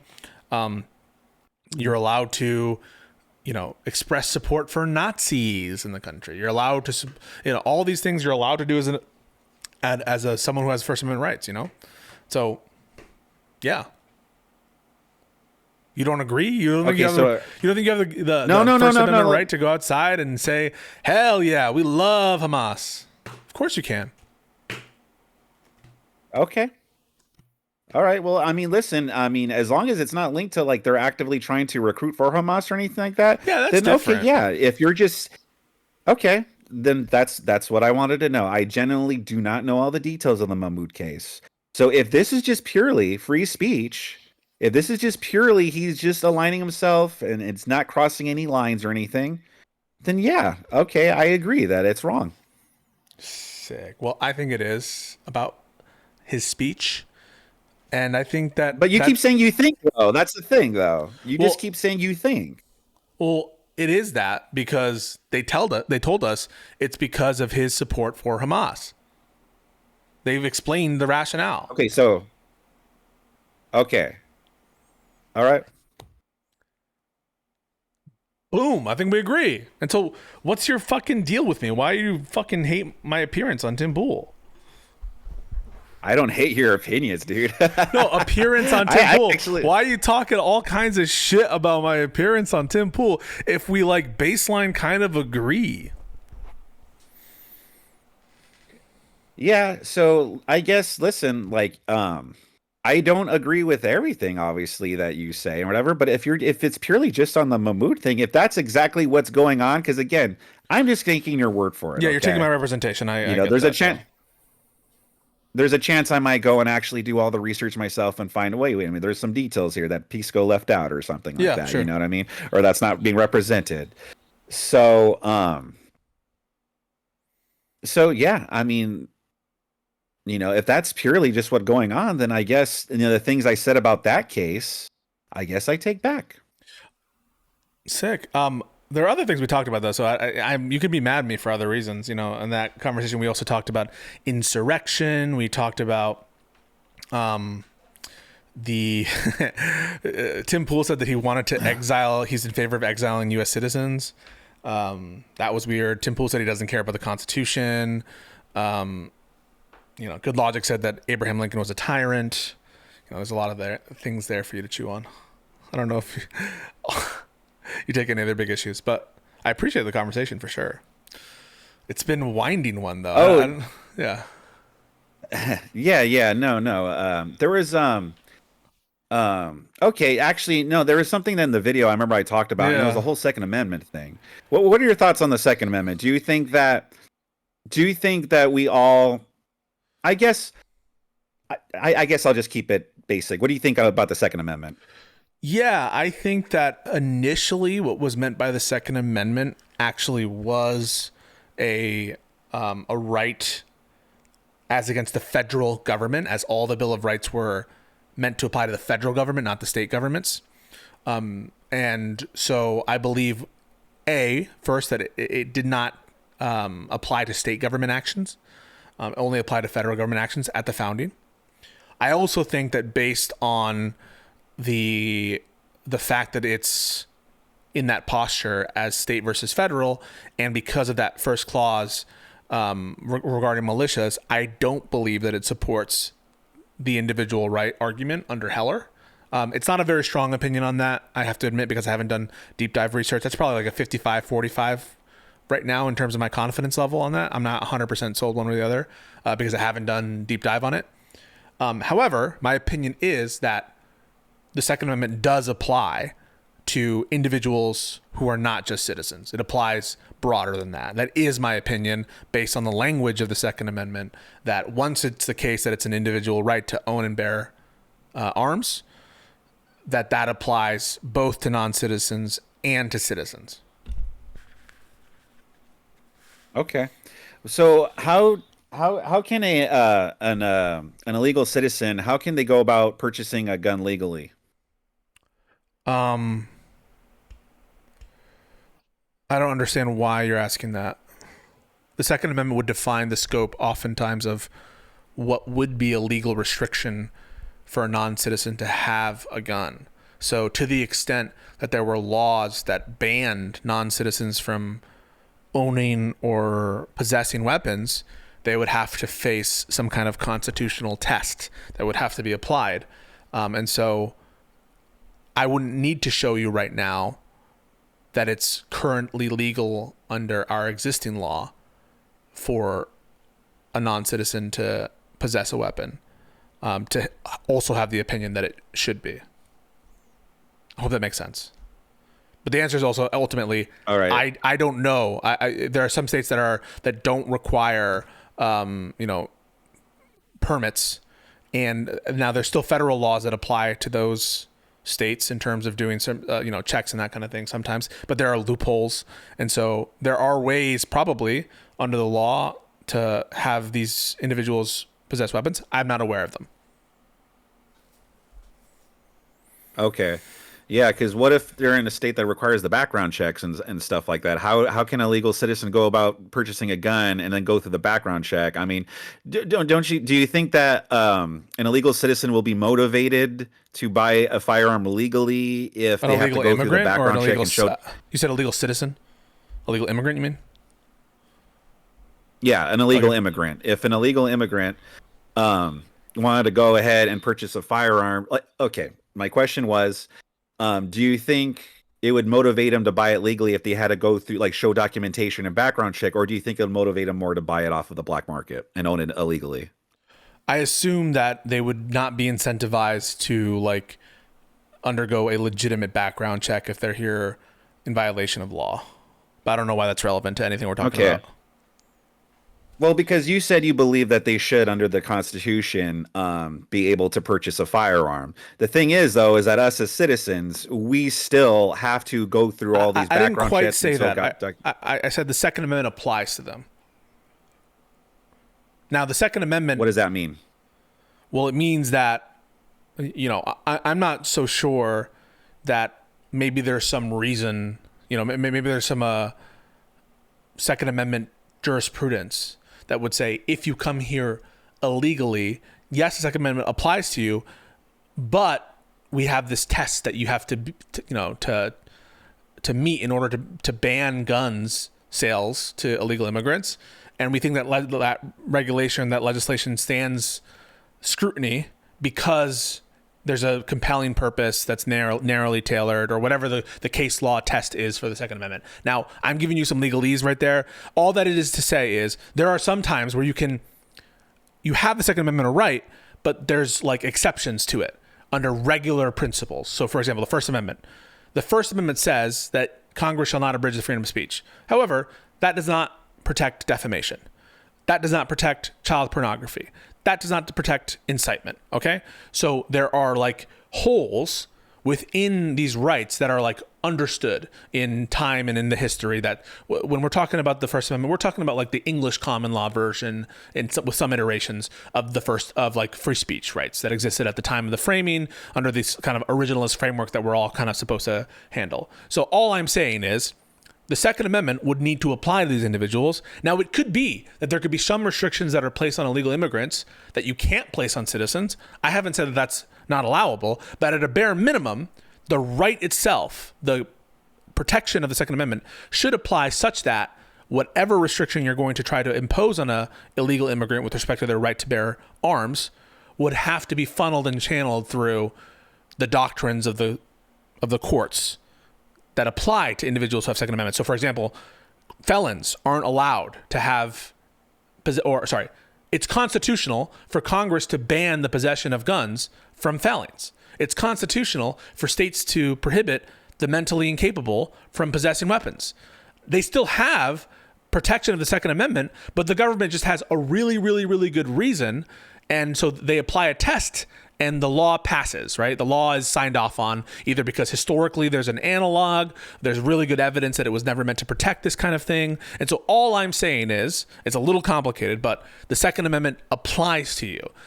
There could be some laws that are okay, some that are not. Same thing with the First Amendment, by the way. I've never said that the First Amendment in all of its conclusions applies to illegal immigrants and to green card holders. But at a bare minimum, they get the major protections and they get the kind of tests applied to them. Hope that makes sense. Okay, yeah, no, that does make sense, and I agree with you in terms of the First Amendment and stuff. It's just my whole thing is just it's like when it comes to illegal immigrants owning guns here in this country, again, I would think that they would probably have to own one illegally, or we would have to own one legally. Do you think that's, I don't know, do you think that's fair? Do you defend illegal immigrants? I should go back. Do you think that's fair? Wait. So what you just said right there, I think is very interesting. I think the Second Amendment protects more than just your right to own guns, right? There are rights to possess them, right? The right to practice with guns, right? The right to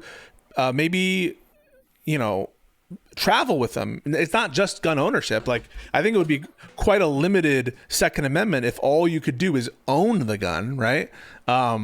So just because I think that there might be some regulations for that illegal immigrants can't own weapons doesn't mean that maybe there's allowable reasons. Okay, illegal immigrants can't own weapons, but they can go to the firing range with someone who does. Or maybe they can, you know what I'm saying? So I don't need to necessarily say that I'm okay with illegal immigrants owning guns. Maybe there's a good reason for them not to that would pass the Second Amendment test. Now, I kind of doubt it.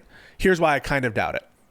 The Second Amendment under this court has kind of gotten more protection than other rights. It's kind of crazy how much protection. And they pretty much said that in order to have a restriction pass muster, it needs to have like a historical analog. And because we had an open borders policy until 1870 thereabouts, I think it would be very unlikely for us to have a historical analog that says that immigrants of any kind aren't allowed to have guns, or non-citizens, because for so long, now it could be possible, but for so long our country was open borders. That's a long answer of way of saying that, I don't really know. I don't really know if I agree with the concept of illegal immigrants owning guns. In general, I think it's probably not a good idea for illegal immigrants to own guns, but whether I think it's a good idea isn't really the question. It's whether or not I think it's legal. And I haven't done enough research to have an opinion, like a smart opinion on that. Well, I mean, if we're just going by the Constitution, I mean, then yeah, technically we should all be able to just, bear arms and stuff. However, we live under like laws and stuff.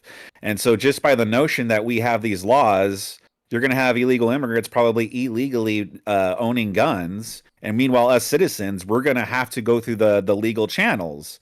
I mean, we could buy it illegally, but then we'd be breaking the law.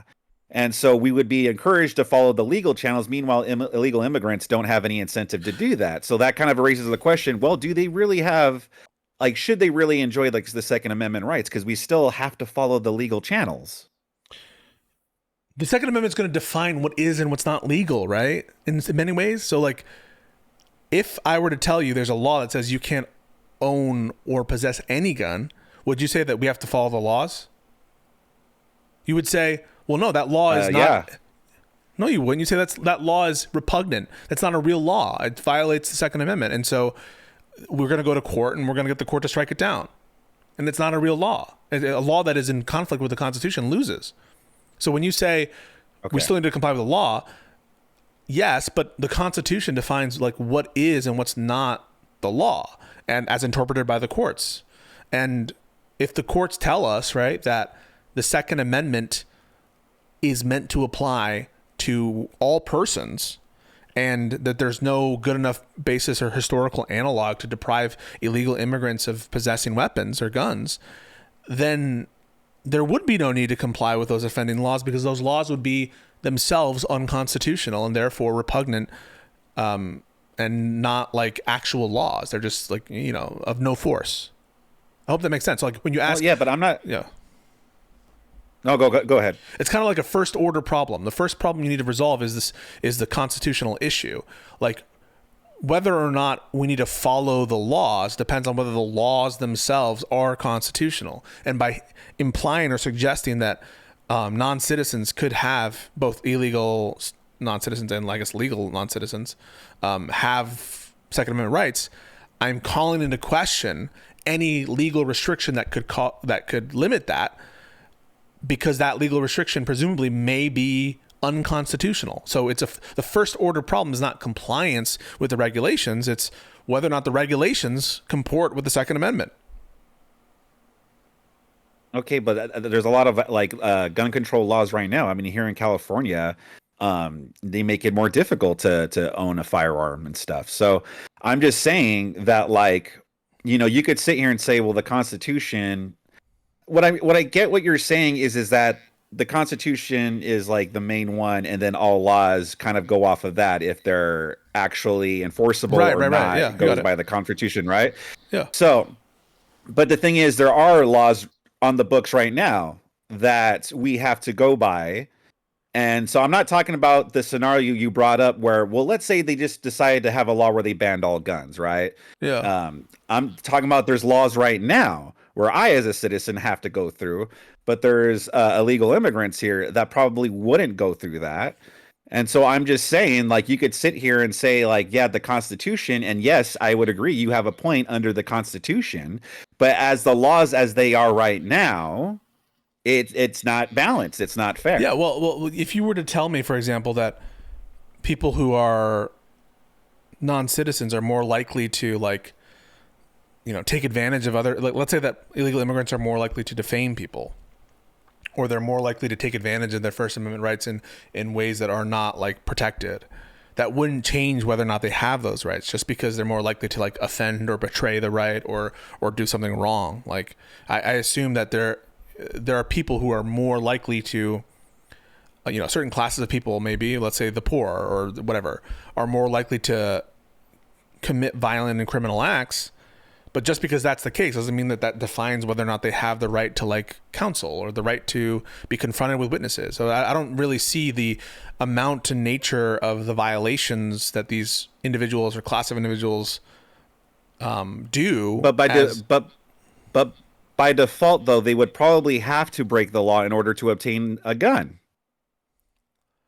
Again, I think you're putting the cart before the horse. The whole question would be whether or not it would be legal to even have those restrictions on these people. And to the extent that it would be legal to what have about citizens? Well, do you think we should have those restrictions on citizens, though? Right. So I was about to answer that. So to the extent that those restrictions, let's assume that those restrictions, gun permitting schemes, are constitutional. If they are constitutional, then yes, illegal immigrants would be bound by them just as much as citizens. So there's, and in no case am I going to tell you that illegal immigrants or non-citizens have more rights than Americans. That's never going to be the case. So to the extent that there is a permitting scheme that is legal and constitutional, yes, these people would be bound to comply with them. And their lack of compliance with them would be grounds for potentially a crime. Nothing about that is inconsistent with your observation, probably an accurate observation, which is that they're much less likely to comply with them to the extent that they want a gun because of the obvious implications on their status and whether or not they'll be removed by the government. So just because complying with the statute might be more burdensome we wouldn't expect of illegal immigrants doesn't mean that they still don't have the rights and that they would be forced to comply with the otherwise valid permitting scheme.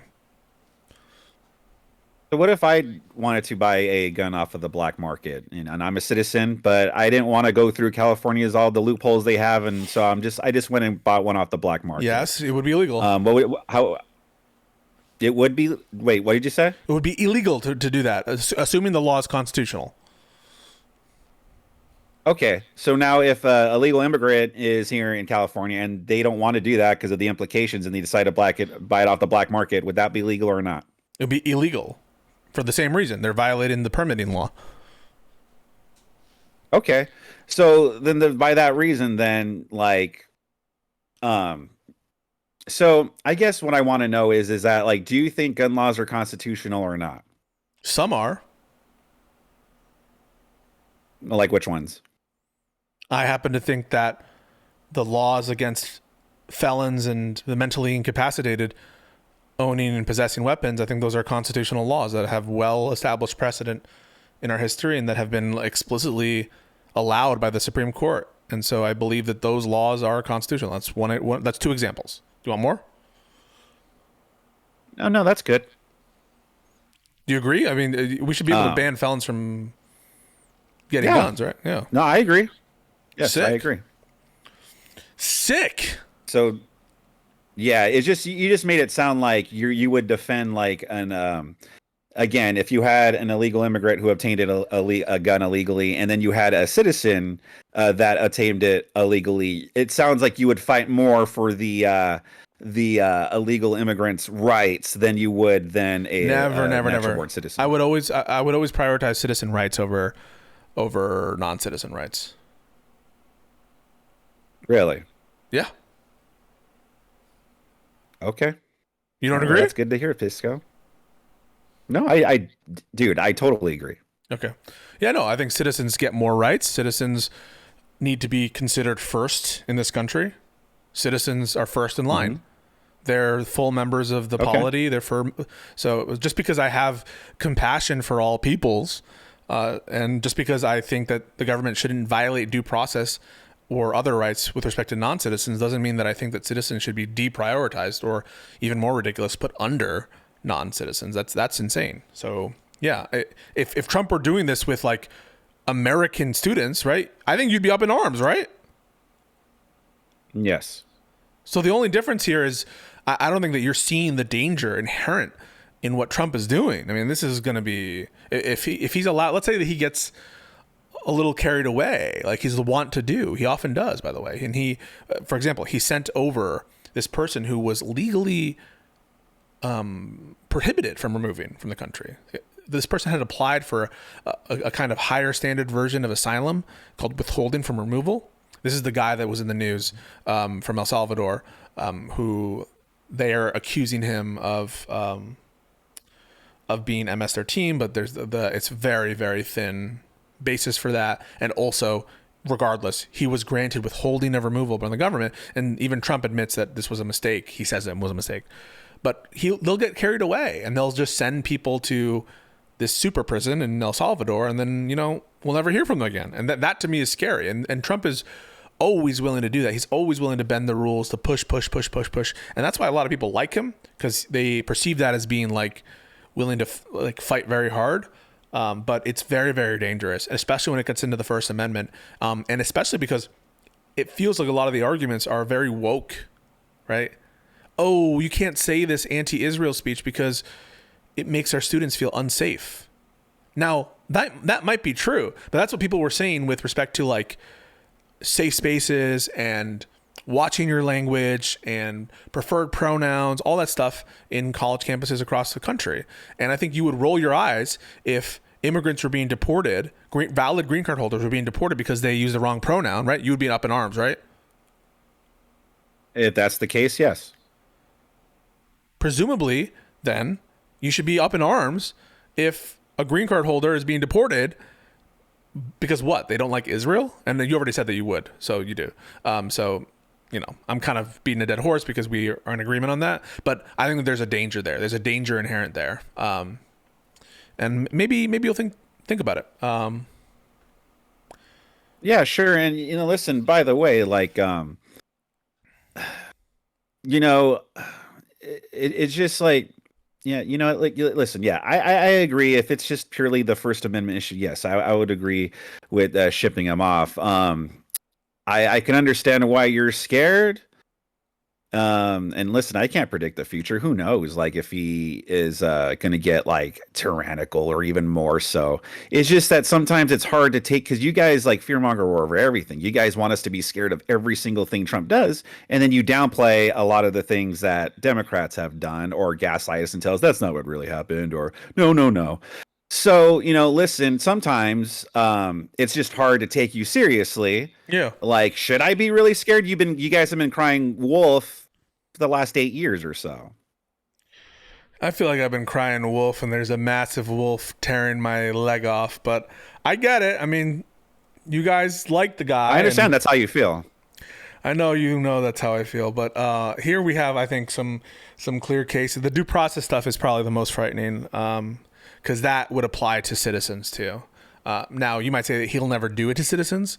That is like send them to El Salvador, and their argument in court is literally, once we send them to El Salvador, the court can't order us to do anything because they can't order us to like get into negotiations with a foreign country, right? Like that's just an overstep. That's what and I almost am sympathetic to that argument, frankly. I'm not sure what the court can do. Maybe they'll come up with something clever, but I feel very uncomfortable with the notion of a court ordering the president to like engage in negotiations with a foreign diplomat. That seems like, I don't think a court would ever step in that way. And so once he realizes that there are loopholes to the court's jurisdictions, and if the courts are the only stopgap into what he's doing, I'm very, very concerned, but we'll see. I guess we'll see. Yeah. Hey brother, good call, man. Long call. We can address some of this other stuff at a later date. Burisma stuff, Hunter Biden stuff, more BLM. I'm a sucker for those conversations, and I get I get real into it. So happy to discuss it a future day. But it was great meeting you, and hopefully, we'll talk again someday. Yeah, no, absolutely. It's been a pleasure. I found it to be a very constructive conversation. So, thank you for Likewise. having me on. Thank you, brother. Peace out. Yeah, awesome. No problem. And that was my debate with Pisco of the Pisco Hour. So listen, I want to reiterate, this was my first debate. So obviously it wasn't going to be that good. And yeah, personally, I wasn't I wasn't completely satisfied with it. I thought there was parts that I definitely could have done better. I think the one thing that Pisco does better than and that's something that I need to work on, he's better at recalling facts off the top of his head, uh, all the details about them and whatnot. He's very good at that. I'm not very good at that. And that's something I need to work on. Something I should have done is maybe taken notes or brought notes, done some sort of research. But at the same time, I didn't really know. When he asked me to come on his show, it was to have a conversation. He didn't say, we're going to debate this. And then when I went on the show, that's when he was like, let's talk about the free speech with Mahmoud. And so I was like, okay. I mean, like, again, first of all, I don't really I'm not totally invested in the Mahmoud thing. So I really didn't mind conceding to him that if he's being honest, if he's telling the truth on this, that if he's telling the truth on this, that yes, if it is a free speech issue, then yes, that is wrong. With that said, though, I should have anticipated what he might want to talk about and still tried to do some research. So in the end, it's still my fault. I should have done more effort to do some sort of research, bring some sort of notes to this debate. Also, too, there were some points in there where I don't know if it was the adrenaline or if it's just I just really have a memory of a goldfish. Maybe it's both. But I was being serious at the certain points when he would ask me something and then one of us would answer, he would answer, and then he would be like, well, let's go back to the original question. And I'd be like, duh, what was the question again? I was being legitimate about that. Like I said, I don't know what was going on, but my memory turned into a memory of a goldfish and I legitimately did not remember the question. So that's something I also got to work on. The Nick Fuentes thing. So listen, I know who Nick Fuentes is and I know his reputation, but I was being 100% serious in that I don't listen to Nick Fuentes. I don't really pay much attention to him. I know his reputation. I know what people say about him, but he's asking me a question about Nick Fuentes, and in my mindset at the time, I was like, well, I really don't know what Nick Fuentes says. Like I don't really know what he talks about because I don't listen to him. So really, should I really make a judgment on who's more extreme or who's extreme when I actually don't really know what he stands for? I guess I could have gone just by his reputation. I could have just gone what I've heard from everybody about him, and I guess that would have sufficed. But if you were to ask me Nick Fuentes' viewpoints on different topics, I wouldn't know what to tell you. I've heard he's a white nationalist. I've heard that, he's always anti-Israel and anti-Jews. And again, I don't even know if that's correct because I don't listen to him. Kanye West, however, I do listen. I do actually listen to what he has to say, and I do actually follow him on X. So I'm a little more familiar on Kanye's views and the things that he says. Also, I found it utterly ridiculous that he called me extreme. And so I felt it was good to define what extreme was. Because when I was saying extreme, I mean actually do destruction and cause harm to people based on your views. That's what I call extreme. Now, yes, you could have extreme viewpoints. Now, I understand what he was saying. You could have extreme viewpoints without actually doing anything about it. You could just espouse extreme viewpoints, which he was absolutely right on. But I still think it's funny that when I was talking about extremes, I was talking about people actually causing destruction, causing millions of dollars worth of damages to cities. And the best that he could bring up of it being extreme was me, Kanye West, and Nick Fuentes. So that kind of tells you a lot about Pisco's point of view. Now, the part that I was really proud of is the part where I got him to spurg out about Donald Trump. And also got him to admit that, yes, when Donald Trump does something, it's bad. But when a Democrat governor, for instance, does it, well, then it's good. When we were talking about the BLM riots, he admitted that if Donald Trump were to have sent the National Guard, well, then that would have been bad. But if the Democrat governors would have sent the National Guard, well, that would have been A-OK. And he tried to use this analogy that was like, well, that's like saying it's okay for you to have sex with your wife, but it would be bad if someone else had sex with your wife. And I was like, well, that's not the same analogy. Now, I did misunderstand the analogy at first, but it was still a stupid analogy either way. If sending in the National Guard would be saving the city. So that would be like saying, well, only I could save my wife from danger, but no one else could save my wife from danger. Like, he tried to put it on me, like, what if the Proud Boys were burning down the cities? And I was like, yes, send in the National Guard. I wouldn't have cared. I just don't want cities being burned down. That's having a fair and honest principle. But my proudest moment was when he started to spurg out about Trump, about when he went off on his Donald Trump does stupid shit and says stupid shit, and he just pretty much broke down, revealing his TDS, which in a way, this is why I don't count this debate as a total loss. Because at the end of the day, my theory about Pisco is that he does have TDS, and I got them to reveal that to everybody. At least one of my goals was met in this debate, which was to get him to reveal his TDS. Because after all, a lot of these people that are anti-Trump or have these channels or put out all this propaganda, a lot of it comes because they just don't like Trump. That's it.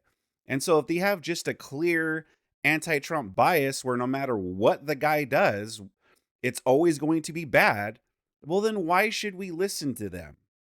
And that's my message to Pisco, is that why should we listen to you if you're just coming from a place of Donald Trump, no matter what he does, it's always bad. That said, though, I want to thank publicly Pisco for having me on his show.